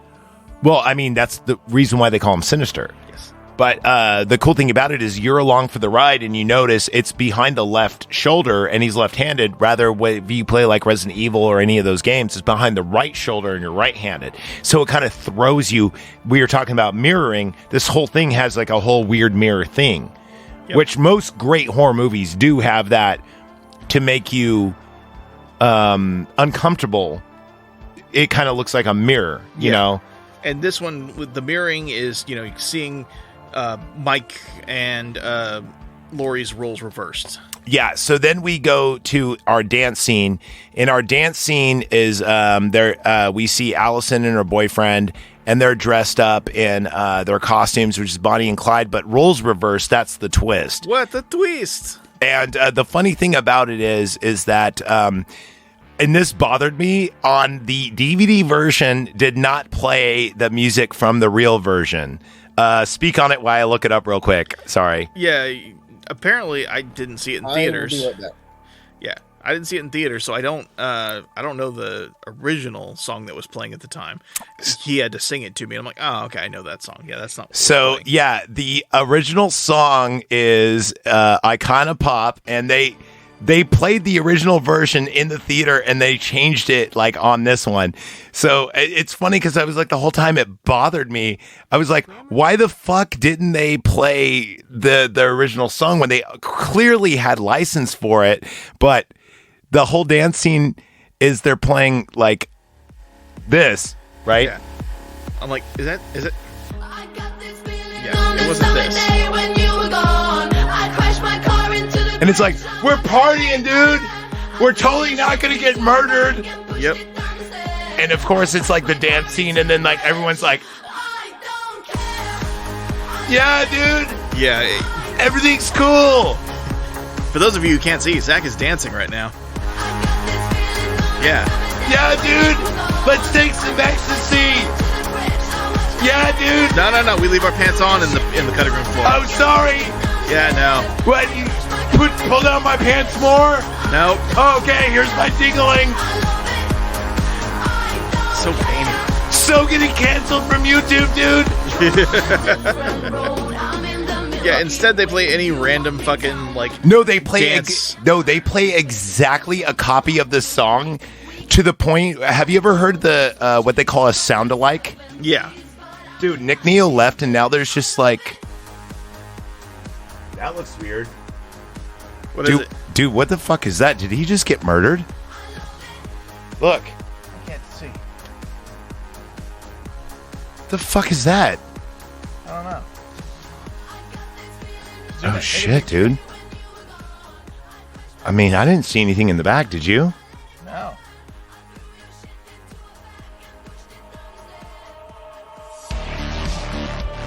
Okay, I think Nick died. But it is our journalistic integrity that we must continue the show, correct? Yeah, I think we're required to. I think so. So, anyway. This episode in memory of Nick Neo. In the arms of an angel. No, we're not doing that. You know what sucks? I totally forgot during our Shining thing to play Topiary Maze. How? How did we fuck up that bad? You know what? I could probably attach it to the end. I told you to attach it to the beginning. We won't do that. We will. Promise. Fuck it. We'll do it live. Do it live. As people hear this, it's already been done, but I will do that. Yeah, it's been done for weeks now by the time you've heard there this. There you go. Shit. So, anyway, at the party, this is a dance party, right? Yeah. Vicky calls Allison. She's babysitting. Yep. And she can't go there. So she can't go, and she's like, after the dance, why don't you come over and we can have some Alakazam, right? And then like she's yay Pokemon. She's I know, and then she's Vicky's babysitting this kid named Julian. And Julian is like the most charismatic fucking babysat kid ever. This is like black kid cutting his toenails. And he's like, I know what you're talking about, that Alakazam. You all gonna smoke weed? And he's like, no, I mean like a... I'm gonna tell my mom. She's like, I'm gonna tell her about your browser history. Yeah. And she goes, you know what? You're not even a good babysitter because I'm over here cutting my ratty ass toenails and this and that. And then they kind of get into it. And by the way, they're watching Repo Man. I think that would be episode 13 of season 1 of the Knife Party, if you want to look that up, Repo Man Rules. And anyway, she's like, you know, you should probably go to bed. And he's like, yeah, I guess. And then, you know, she tucks him into bed, and he's like, can you leave the door open a little bit? Right before he goes to sleep, you're looking in his closet, and you're like, is someone in his closet? Wait a minute, real quick, though. When he goes, can you leave the door open a little bit? I just thought in my mind, thanks, you fucking idiot. Now we'll cut your legs off and play them like a banjo. Wow, wow, wow. You like that shit, yo? I don't know why. Great Malenko just popped in my head. I think Nick is dead. I think he's dead. I mean, look, there's just like a bunch of magazines and shit. Like, there's no blood. Maybe he went to go take a shit. I don't know. I think he's dead. On the toilet? No, I mean... He went out like Elvis. Is there any better way? No. Oh, no. Jim in a bathtub. Heart failure in a bathtub with a jug of wine next to you. That's pretty cool. That's a cool way to go. That's a pretty cool way to do. There was a comic once that died on stage, like after a set, and they thought it was part of a set. And he died like right after a set, like at the applause. He just fell down and died. I'm checking out here. Google it. Anyway, so where the fuck were we? Yeah, so Allison's BF is like fucking totally discovered making out with the girl, and she's like, Allison's like, are you drunk? Have you been drinking? Who got you drunk? Did Quint get you drunk? I got me drunk. And he goes, I got me drunk. And then Lori is calling her, and he grabs the phone and goes, throws it in Pudding, goes, you want to answer it? Yeah, are you going to get that, or should I get it? Yeah, and she's like, fuck off. Yep, fuck you. You're a douchebag. So, yeah, after he does that, and it's like in some like jelly pudding stuff, right? It looked like nacho cheese to me. It did? I thought it was like flan or something. No, that looks I'm like not flan. nachos. You know what I mean, though? It looks like pudding of some kind. I think there were nachos around it, man. Dude, if you had so many people dipping their chips in there, I'm not even talking about COVID. That's just gross. Think about how many double dippers there are. This is before COVID. Everybody was doing that, you know? Washing your hands was a suggestion. So when... It still is. I only wash my hands if I got shit on them. Or if I finger somebody. And not only everybody, just a couple of people. Please wash your hands after you dick them up at the urinal. Well, dude, you did buy me Jack in the Box tacos. I'm pretty sure that's probably the most bacterial. They are delicious, though, aren't they? It's good. I don't care. The only taco you can microwave, deep fry, or whatever, and they're still. What is their secret recipe? If it's Soylent Green. I was about to say, if it's human, I'd still eat them. It's made out of people. Yeah, but it's Jack in the Box tacos. Yeah. So anyway, the babysitter comes over. I think his name is Dave. And he goes over to Shut Vicky. up, Dave. He goes, fuck you, Dave. He goes, I got this cool tattoo. And she's like, what is it? And it's 10/31/18. He goes, it's to mark like the night. And she goes, oh, you're so getting dry fucked today. It's like, really? That's what we're commemorating? How many times have you dry fucked? I only did it once, and she was Christian, and it like mainly hurt. I mean, it was kind of fun, but I was wearing like slacks even. It still was. Ugh, the chafing. No, thank you. Yeah. Hard pass. I know. I was 17 though, so I mean. Hard pass. Anyway, so she hears a noise and, she goes upstairs to check on Julian, and Dave smokes a joint outside, and he gets on a chopper, and he's like, fuck yeah. And this scene has zero. He fucking pee-wees it. He drops it and fucks it up. And I'm like, oh man, there's $3,000 worth of damage. This scene could have been edited because it does break my heart that they fucked up a motorcycle for this. I'm pretty sure it didn't land that bad, but still. Anyway, then, she checks the closet door and it won't close. Yep. So then we have the shape. Boom! Michael Myers. We have the shape attack her. Jillian runs in. She goes, Dave, Dave, Dave, right? So David goes up and we hear her screaming. Dave. More proof that she's like best girl is, the kid's right there and she's like, run, escape, while she's trying to fight him off. It's like, okay, yeah, no, she's not just a typical shitty teen. Yeah, so Dave goes up and Dave tries to save her. He grabs a knife. We don't see what Big happens. Knife too. That's like a 12-inch chef's knife. So anyway, the shape kills Vicky via chef knives. And then Lori and the sheriff arrive after there's a domestic disturbance call. Lori flips because she's doing a patrol. Yep, she's hunting. And she so is Hawkins. Hunting. So they show up at the same time, right? And Hawkins goes inside. Hawkins, and then Lori sees, she pulls up on scene, tells everyone to get the fuck out of there. And she looks up, she sees Hawkins in one room, and then looks in a well-lit room, and there's Michael looking right at her. And she, no hesitation, on sight, just bam, right there. But it's the mirror. It's the mirror. And now he's coming downstairs. Again, this is a great callback to number 1, right? Because she thinks she has a clear shot. She takes a shot. It's the mirror. Also, too, in Halloween Kills, when you watch it, there's a callback to this moment. So I'm saying I can't wait for you to watch the sequel. Yeah. So, and then you have Hawkins. Michael, stop. Bang, bang. It's like, you had zero line of sight there, bud. You just fired 2 to fire 2. Oh, Neo's back. We thought you got killed. Or took a massive dump. Because we just saw, when we were doing our dance party part, you were gone, and we thought, maybe the shape got you. You okay? Sign off again? I'm good. Okay. There you go. That's it? Okay. I think he's bored of this. But he hasn't seen the movie. Yeah. Well, we're trying to convince him to watch the movie. We're giving you the beats here. And we got the beats. So, Now we have...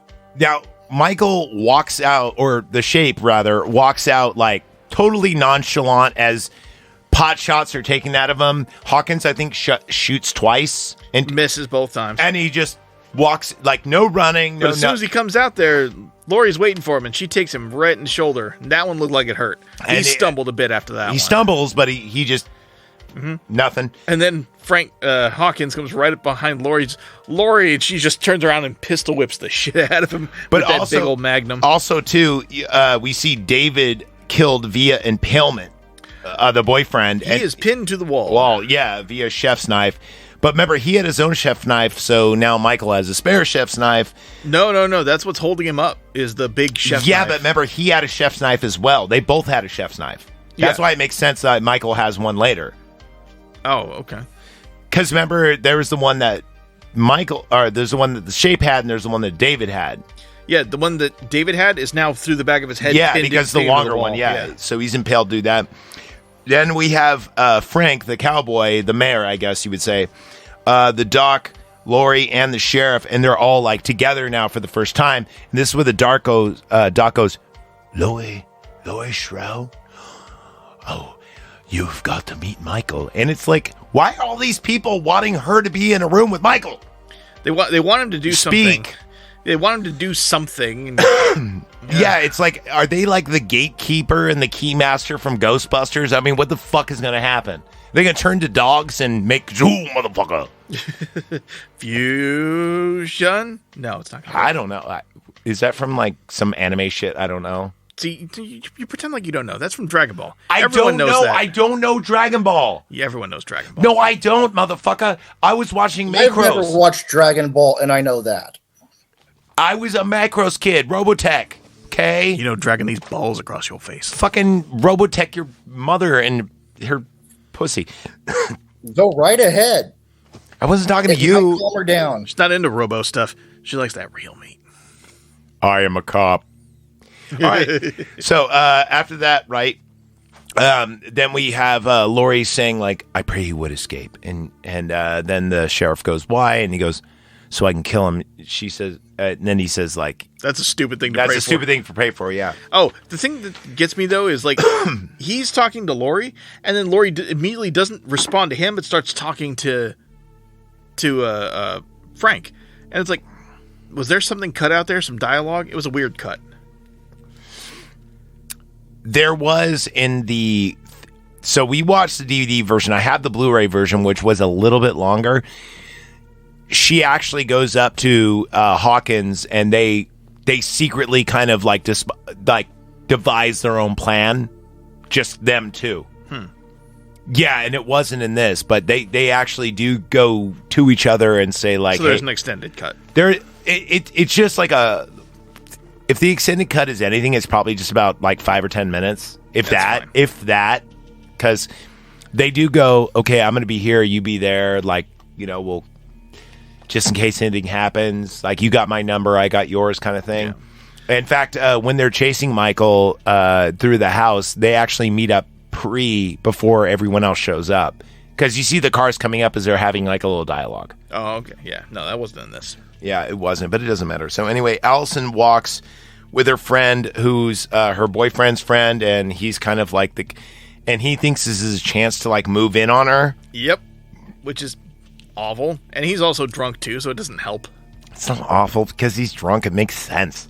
Yeah. I've done this move before. It's so cringy though. It's like, but if there's a girl you've had a crush on, and it's like, once again, failed charisma rolls all around. Yes. And he's like, oh, here's a failed charisma roll. I got a shortcut. Dude, don't take a chick that you want to do something with on a shortcut, because chances are she can't negotiate a wrought iron fence that's 7 feet tall. Yeah. How about that? It's not a shortcut. So they go into this lot. They barely make it in, and he's drunk, and he's like, do you want to kiss me? And there's these like motion activated lights that are in this yard. And he goes for a kiss, and she's like, what the fuck, man? And he goes, I thought you were sending me signals. And she's like, no, I wasn't. I'm upset because my boyfriend just cheated on me, and you were his friend. And he's like, oh, don't tell him. Oh, I'm so sorry. I was horny. These girls got me guacamole'd. Hold on, stop the bike. What the fuck is being guacamole'd? Yeah, no, he was saying, like, there were these girls, they were dancing up on me with their sexy bodies, and they were feeding me guacamole in all kinds of sexy ways. I'm like, how many sexy ways are there to eat guacamole? Dude, that sounds gross. Like, a girl has a yeast infection. She's like, scoop. Ugh. I know. Ew. I'm sorry I did that. You're gross for coming up with that. I am so sorry. Hold on. Let me apologize. Ladies and gentlemen of the Knife Party, I would like to apologize for comparing what comes out of a woman's private parts to be guacamole. Let me do as at Obama. Ladies and gentlemen, I'm sorry for referring to what comes out of a vagina as guacamole. I'll never do this again. Guacamole belongs in salsa. Thank you. Bob McCrae. All right, back to the movie. Apology not accepted. Canceled. Pew, pew, pew, pew. Yep, canceled. It's terrific. Guacamole. So we go back to the yard with the lights, right? We get this really cool scene. So she throws the finger, jumps over, and goes, "Thanks for the shortcut, asshole." And she's walking, right? Now, remember, the family is trying to reach her, but her phone is in some pudding. It's not pudding. It's in the nacho cheese. Okay, I say it's pudding. Wait, you know what goes with nacho cheese? Guacamole. Yes. I am really sorry to say guacamole.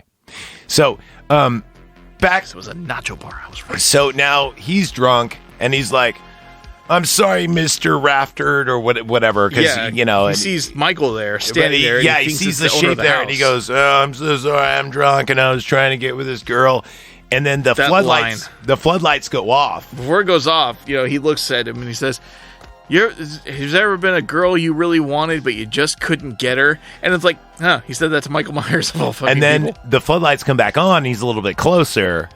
And in a different spot. And then the floodlights go off again because they're motion because every time they come on, he's staying still. And they go off again, and then they come back on. He's running. And then we got, his name is Oscar, by the way. Death by Oscar. He's backstabbed, and then he's fish hooked on the wrought irons, right? Yep. And he's screaming. Allison thinks it's bullshit, but then she sees the shape and she escapes. Now, the family is all arming up at Laurie's house because even the sheriffs, everyone, they're like, That's the safest place to be. That's the safest place to be because it's a fucking compound, and instead of being stupid like in the first movie, we'll take him to, the station. We saw how that worked out in Terminator. In this one, they're like, fuck it. Let's take the family out there. Yep. So the family goes there, right? And, but right before this, Allison gets picked up by Hawkins, right? Because he's looking to pick her up. Well, she sees, her friend and Mike, and she takes off running, screaming, banging on doors. And people actually come out to help her. Yeah. So First in a horror movie in a long time, by the way. So they and the doctor gets out of the car too, which is weird. It's like he knows who she is. Yeah, most definitely. And on top of that, so they all get in the car. She's in the back of the cruiser, so she's behind the chain. It's like, we're going to take you to your grandma. So, yeah, they do that. And then Hawkins sees the shape and runs him over. Oh, yeah. Foot on the gas. Just, we are going full blast. And the doctor's like, "No, don't hit him." And he's like, "Nope, fuck that." By the way, this is stupid. Let me tell you something. If you're going to run somebody over, from what I've heard, not that I know this by experience, you go full blast, and right before you hit them, you brake. Because it'll cause chest impact, and they'll go underneath the car, not over it. That depends on the car. Okay, well, in my Toyota, that's not going to happen, but I'm saying in a police your Prius? Yeah, maybe. I don't know. He was in an SUV. You fucker, I use gasoline. I don't use no pussy electric fucking go on with your fucking Biden bullshit fucking electric car. I use petroleum. Tesla. Oh, fuck you. Anyway. I don't own a Tesla, but I do respect Elon. But you can't run somebody over with it, so therefore I will never buy one. You're going to be first in line to get that stupid fucking Cybertruck that looks like it's from a Nintendo 64 Dude, game. My next car, I'm going to buy a fucking Crown Victoria and soup it up all like Mad Max shit. That's my next car. A fucking murdered out Crown Vic? Yeah! Okay, that's pretty badass. Yeah, with blacked out windows and shit. Yes. You got to leave the police lights on there. Oh, yeah, but I'm going to have that. I want the Ghostbusters. And then I'm going to put Ecto 2 as a license plate. I'm going to put a Tesla sticker on it. I mean, if it gets me across the bridge for no bridge toll. Oh shit! All right, so any horror, any horror. Where the fuck? So he plows So they into run over the shape. Yeah, runs over Mike Myers, and then both the doc and Hawkins get out to go see what the fuck is he still alive? And the doc, first one, runs up to him. He's like, "Nope, he's dead." It's like, "Did you check? Did you?" Yeah, it's like, no, it's like that was kind of sketch. But did you? Yeah, he's like, yeah, get away from him. I'm putting 2 in his fucking head. He says, I am going to shoot him in his fucking head until he's dead. And he says, no, he's property of the state. You can't do that. Yeah, it's like, no, I'm going to make sure he's dead. You could tell Hawkins doesn't care at this point. He's like, he knows the hell that is Michael Myers. And he's like, nope, I'm making sure he's dead. I've learned from my past experience for what happened to everyone else. We're going to kill him. And then that tentacle pen that... and it's like a mini scalpel that comes out. Yeah, it shoots out pretty long. It's a scalpel on this long thing, and he just turns around and hits him in the cuts his jugular on the right-hand side, and then... stabs him like in the chest. And then we see Allison looking from behind the back of the cruiser. And she's locked in there. She's locked in there, and then we see a figure point up, and he's got the Michael Myers mask, but also the jacket of the officer, the sheriff Hawkins. So we don't know who it is. Obviously, it's the doctor. It's got to be the doctor. He loads in Michael Myers in the back with her and throws the mask in. And he gets in the front, and he's like, "No, I know what it feels like to kill." He was fucking weird. So he's driving with her, and she's like, "Where are you taking me?" And he goes, "To Lori. I want to see what happens when they meet." Again, the Ghostbusters thing. Yeah. Oh, and we didn't talk about... I'm starting to think Dr. Wiley has a list of everyone in town. I mean, Haddonfield is a very small town, so that would make sense. Plus... if he's been this obsessed for that long, maybe he does know everything. Yeah, and Haddonfield is supposed to be a small, knit town, so everyone knows each other. And he took over for Loomis, and Loomis has been in the town for 40-plus years, so... yeah, maybe he does. It does come out in the wash, as they say. Yeah. Like, it's not too... you don't have to stretch your belief, to realize that this actually makes sense. Yeah. Yeah, it seems realistic. So, anyway, they're driving, and Dr. Wiley is, like, going, he's never said a word, this and that. And he's all like, yes, I got him. He's like, Ash with the Master Ball, and he just caught, like, Mewtwo, kind of, like, attitude, He's all pumped. And he's got the granddaughter in the back, too. So she starts, like, trying to coerce him, like, he did say a word to me. He did say a word. If you pull over and let me go, I'll tell you what he said. And then he pulls over, and she's like, what did he say? And he goes, she says, fuck. Because Michael wakes up and has his mask on. And he reaches through the chain, breaks it off, and, like, kills him via blunt head trauma. Well, not kills him yet. Yeah, no, he doesn't go with the hand. Yet, but he uses his legs, and he pushes, and he crushes him up against the front. Yeah. So he's pinned. And then he gets out of the car, and then he fucking curb stomps him. And you think that American History X was evil? This is probably the best head squish I've seen yet. Dude, the noise... when I saw this in the theater, that crunch, like, oh, dude, it was like the Tootsie Roll 1, 2, 3 crunch. Yeah. It was brutal. So then... oh, we forgot one of the best scenes in the movie. Oh, my bad. Banh mi sandwich. No, I just got to this. Oh, okay.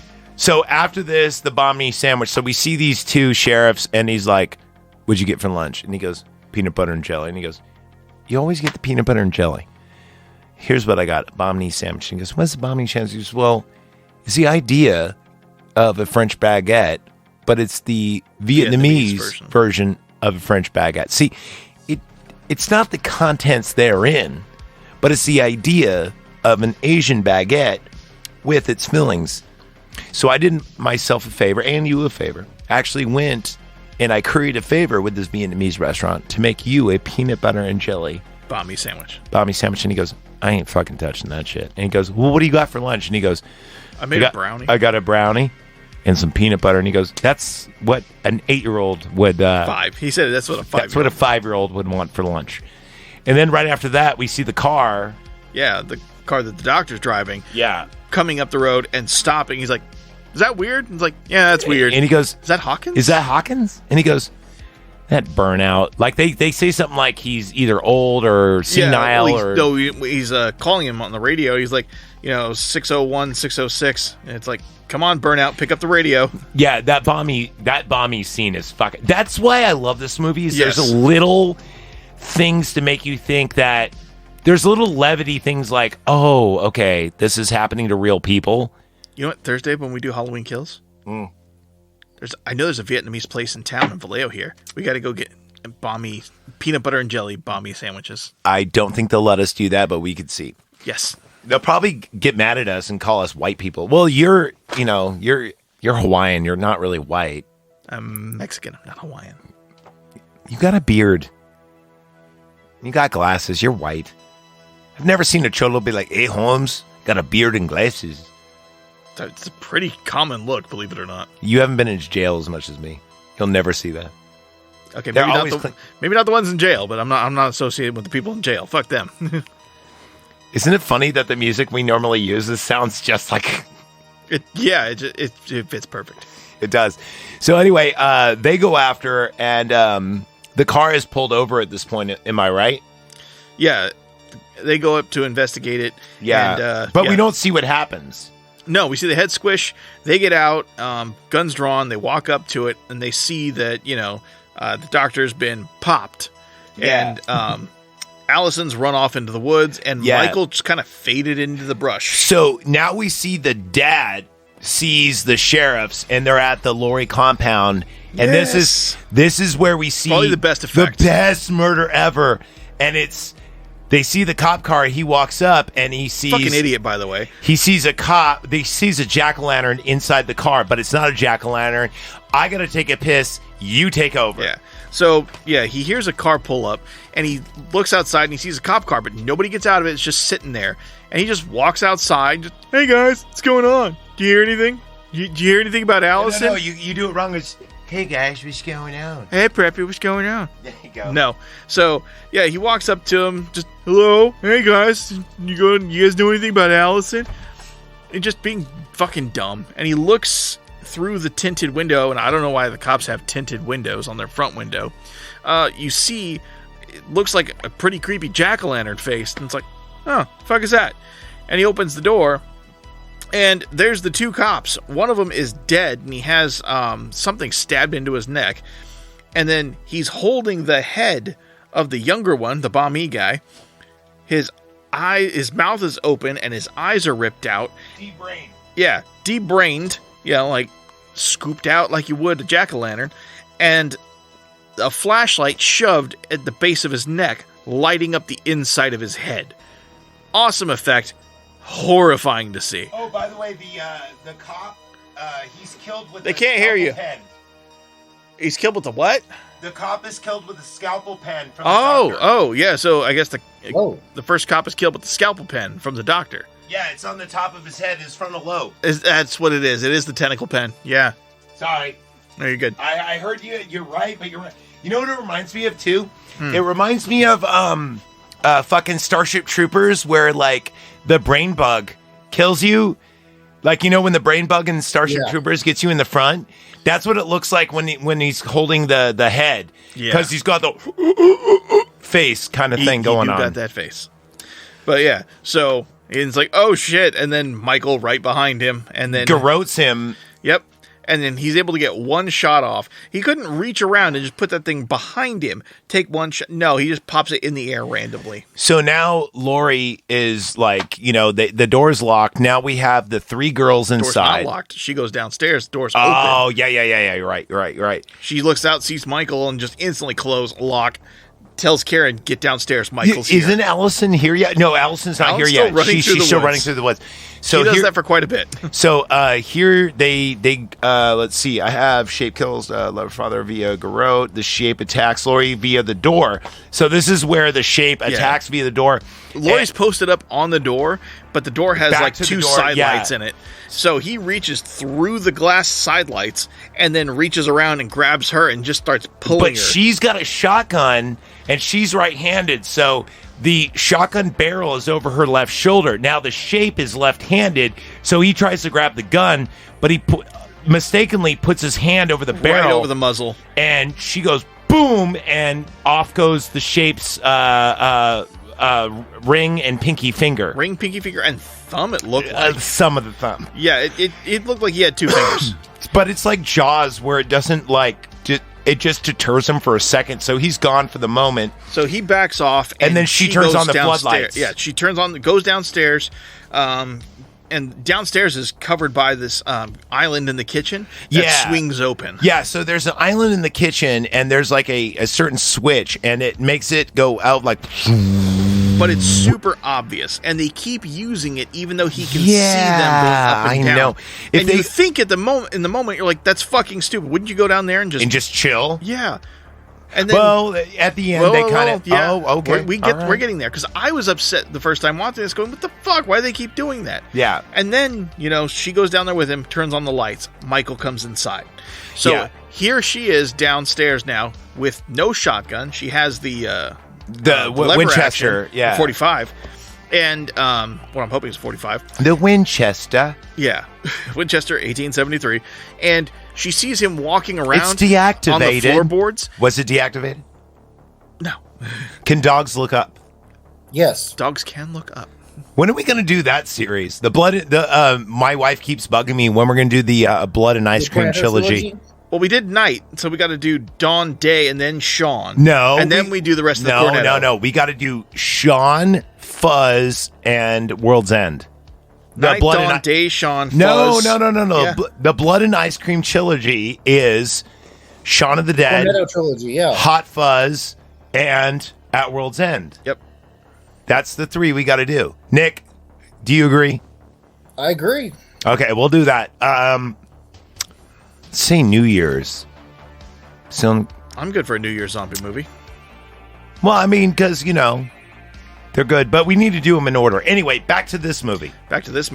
Yeah, so she's got the Winchester, and she sees him walking around through the floorboards. Yeah. And she takes a pot shot. Yeah, she takes a shot. For no reason, she takes a pot shot, which clearly misses, which...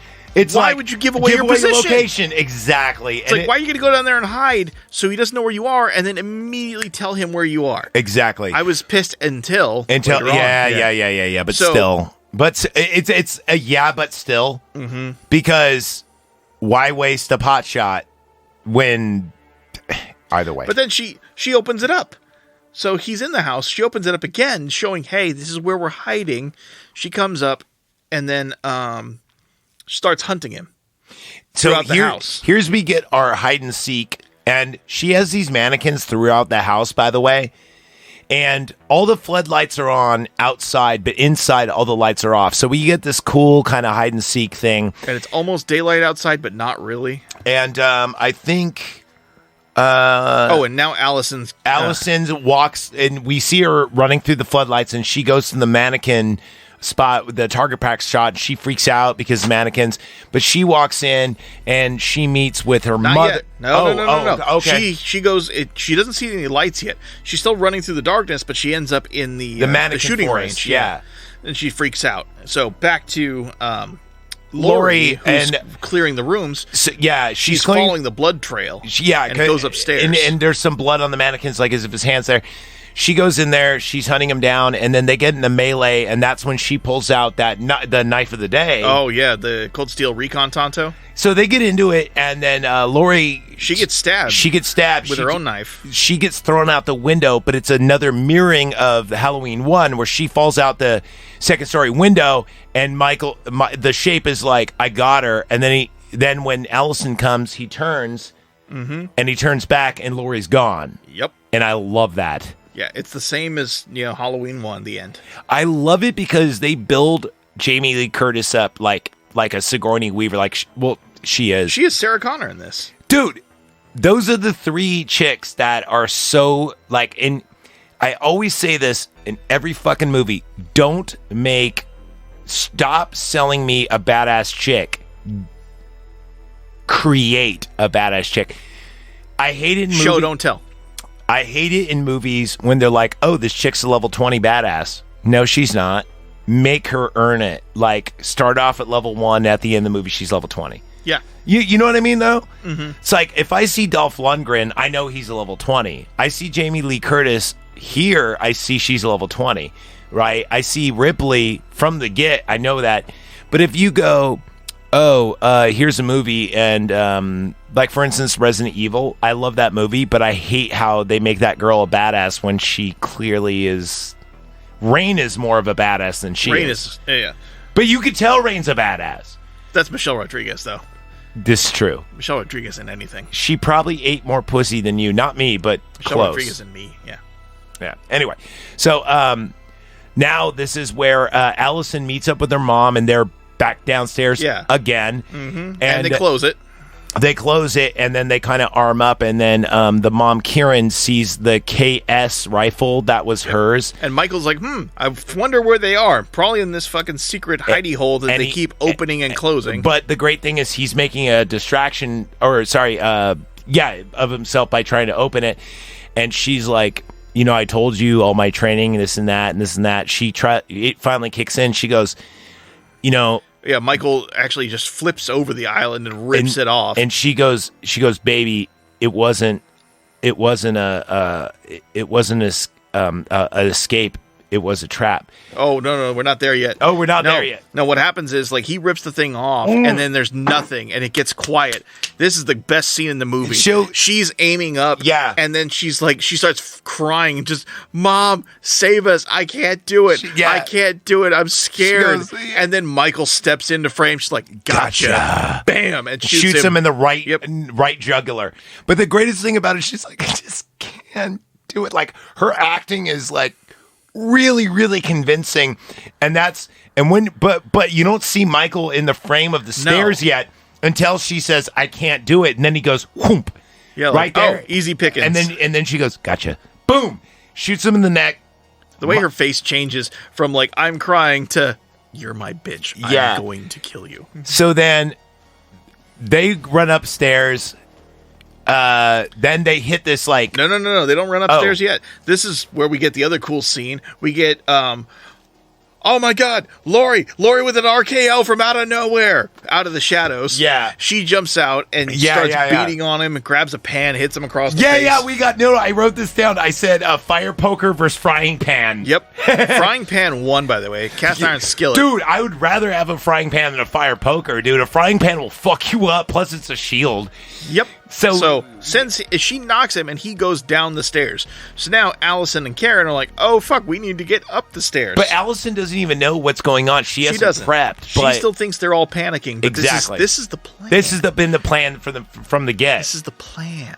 So right as Karen's about to get to the top, Michael reaches up, grabs her, and she's kicking and everything, doing a pretty damn good job. And then Allison reaches out with the butcher knife that she sees that Michael dropped and stabs him and then cuts his hand. He falls back. And then Karen actually kicks him pretty fucking hard in the face and sends him to the bottom of the stairs. Yeah, no shit. And then Karen reaches over, pulls this lever up and then across, and these fucking swords shoot out across the opening of the floor. Yeah, they're really cool. They it's like pieces of rebar that have been like sharpened, kind of like, but they're looking like flat. It doesn't look like rebar. They look like swords. No, it looks like fire pokers, or like you said, like swords or whatever. Yeah, most definitely. And they go across, and so he can't get out now.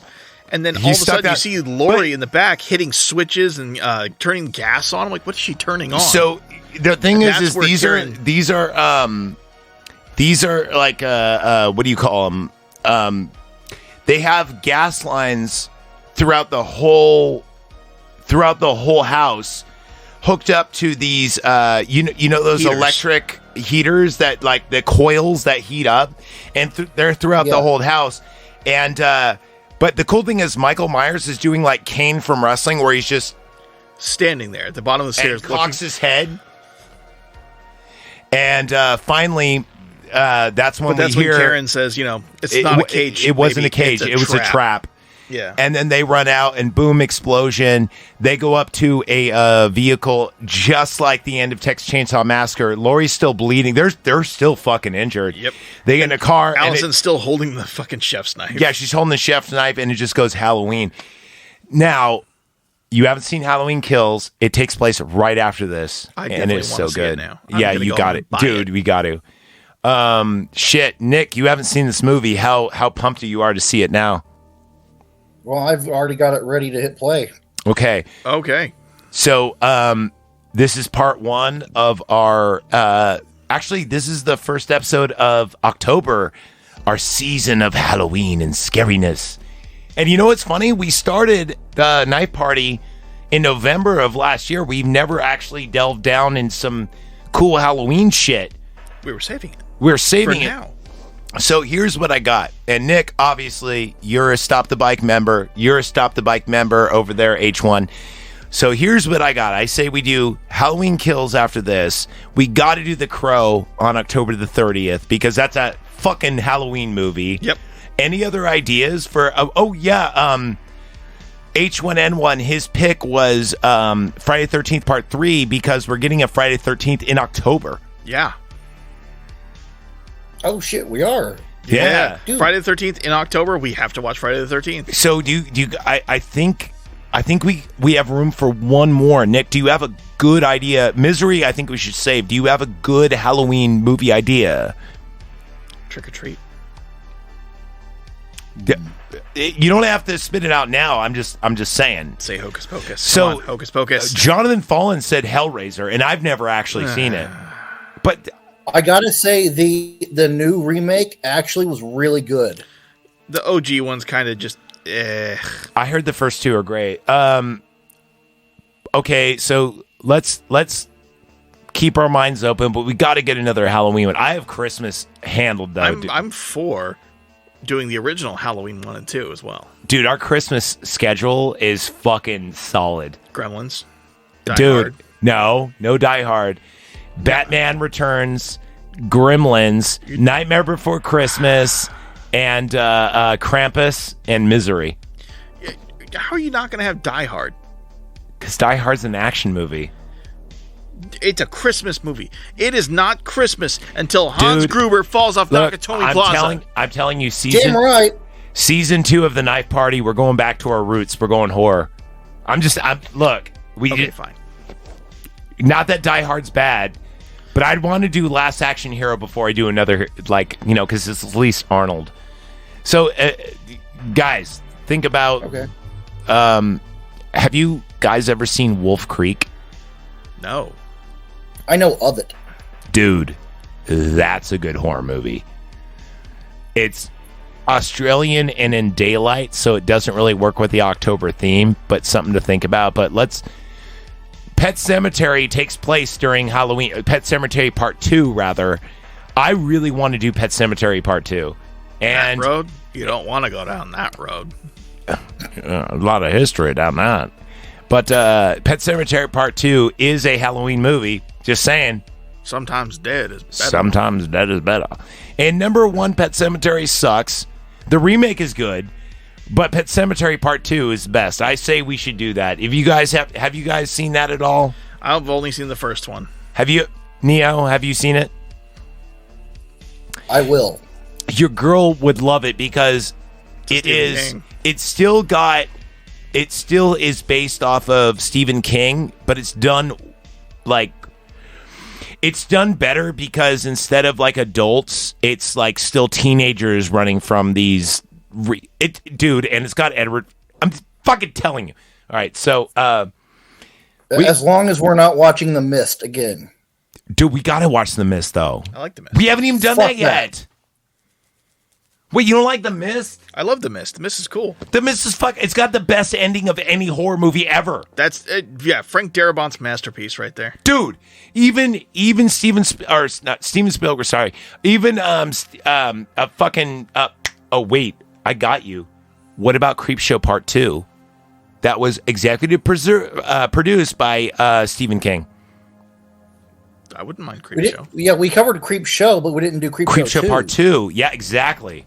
That'd be a good. Okay, let's do that one then. I love That's Neo's pick. Yeah, it's got the raft. It's got the Indian. It's got. You know what's funny? We didn't even finish Creepshow Part 1. We got to the very end because we had so much to talk. Fuck, we'll talk about it. All right, so let's just talk about what's going on next. We're going to do Halloween Kills. We are going to do... I don't want to do Halloween Ends. Can we skip that, please? I'm okay, but we got to do Halloween 1 and 2 then. OGs. No. Come on. Fine. We got The Crow. Let's do Creepshow 2. Mm-hmm. And I think we have Friday the 13th. And Friday the 13th Part 3. Yep. I think that's a great. And we need to do a coming attractions too. So I think Neo and I will do that when you go. So I think that's all we got for. Dude, we went long. This is a great fucking movie. I gave it. What did we agree on? 91. 91. Yeah. I think that's great. Certified sharp. Hey, you know what? I think we should go back to that dance party. What do you think? Yeah, I don't think Nick Neo experienced the dance party. So from all of us at the Knife Party podcast, be ethical to each other, be kind, rewind, and I think I need to return some videotapes. Oh, shit! You know what that is? What? I think it's time to dance.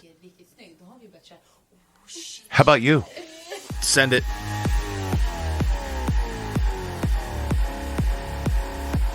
All right, motherfuckers. We'll see you later. This is getting canceled on YouTube once again. Thank you, everybody. Later. Later.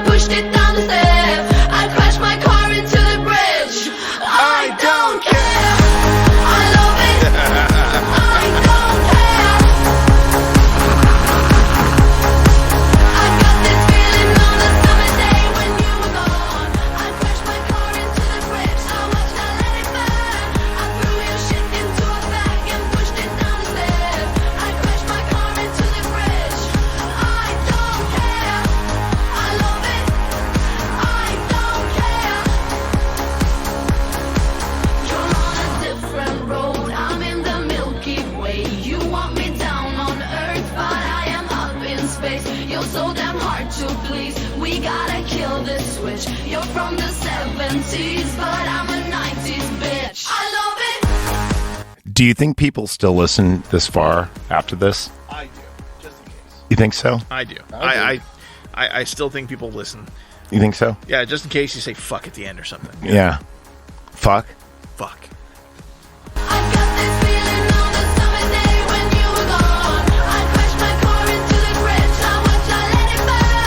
By the way, I think the pumpkin kill scene is my favorite.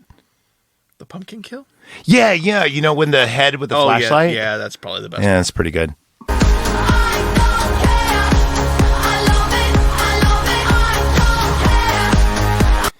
Do you think it's different, like me doing podcasts sober? You are not sober. You are definitely high on a substance right now. It just happens to be caffeine. Tons of coffee. Yeah. You're so damn hard to please. We gotta kill this switch. Is that a bad thing? No, you were great. I'm a 90s bitch. It's definitely different. I love it. I don't care. I love it. I love it. I don't care. I love it. I don't care. I love it. I love it. I don't care. We hear you, Neil. We just don't care. We don't care. Oh shit! All right. Okay. All right. Good night, everybody.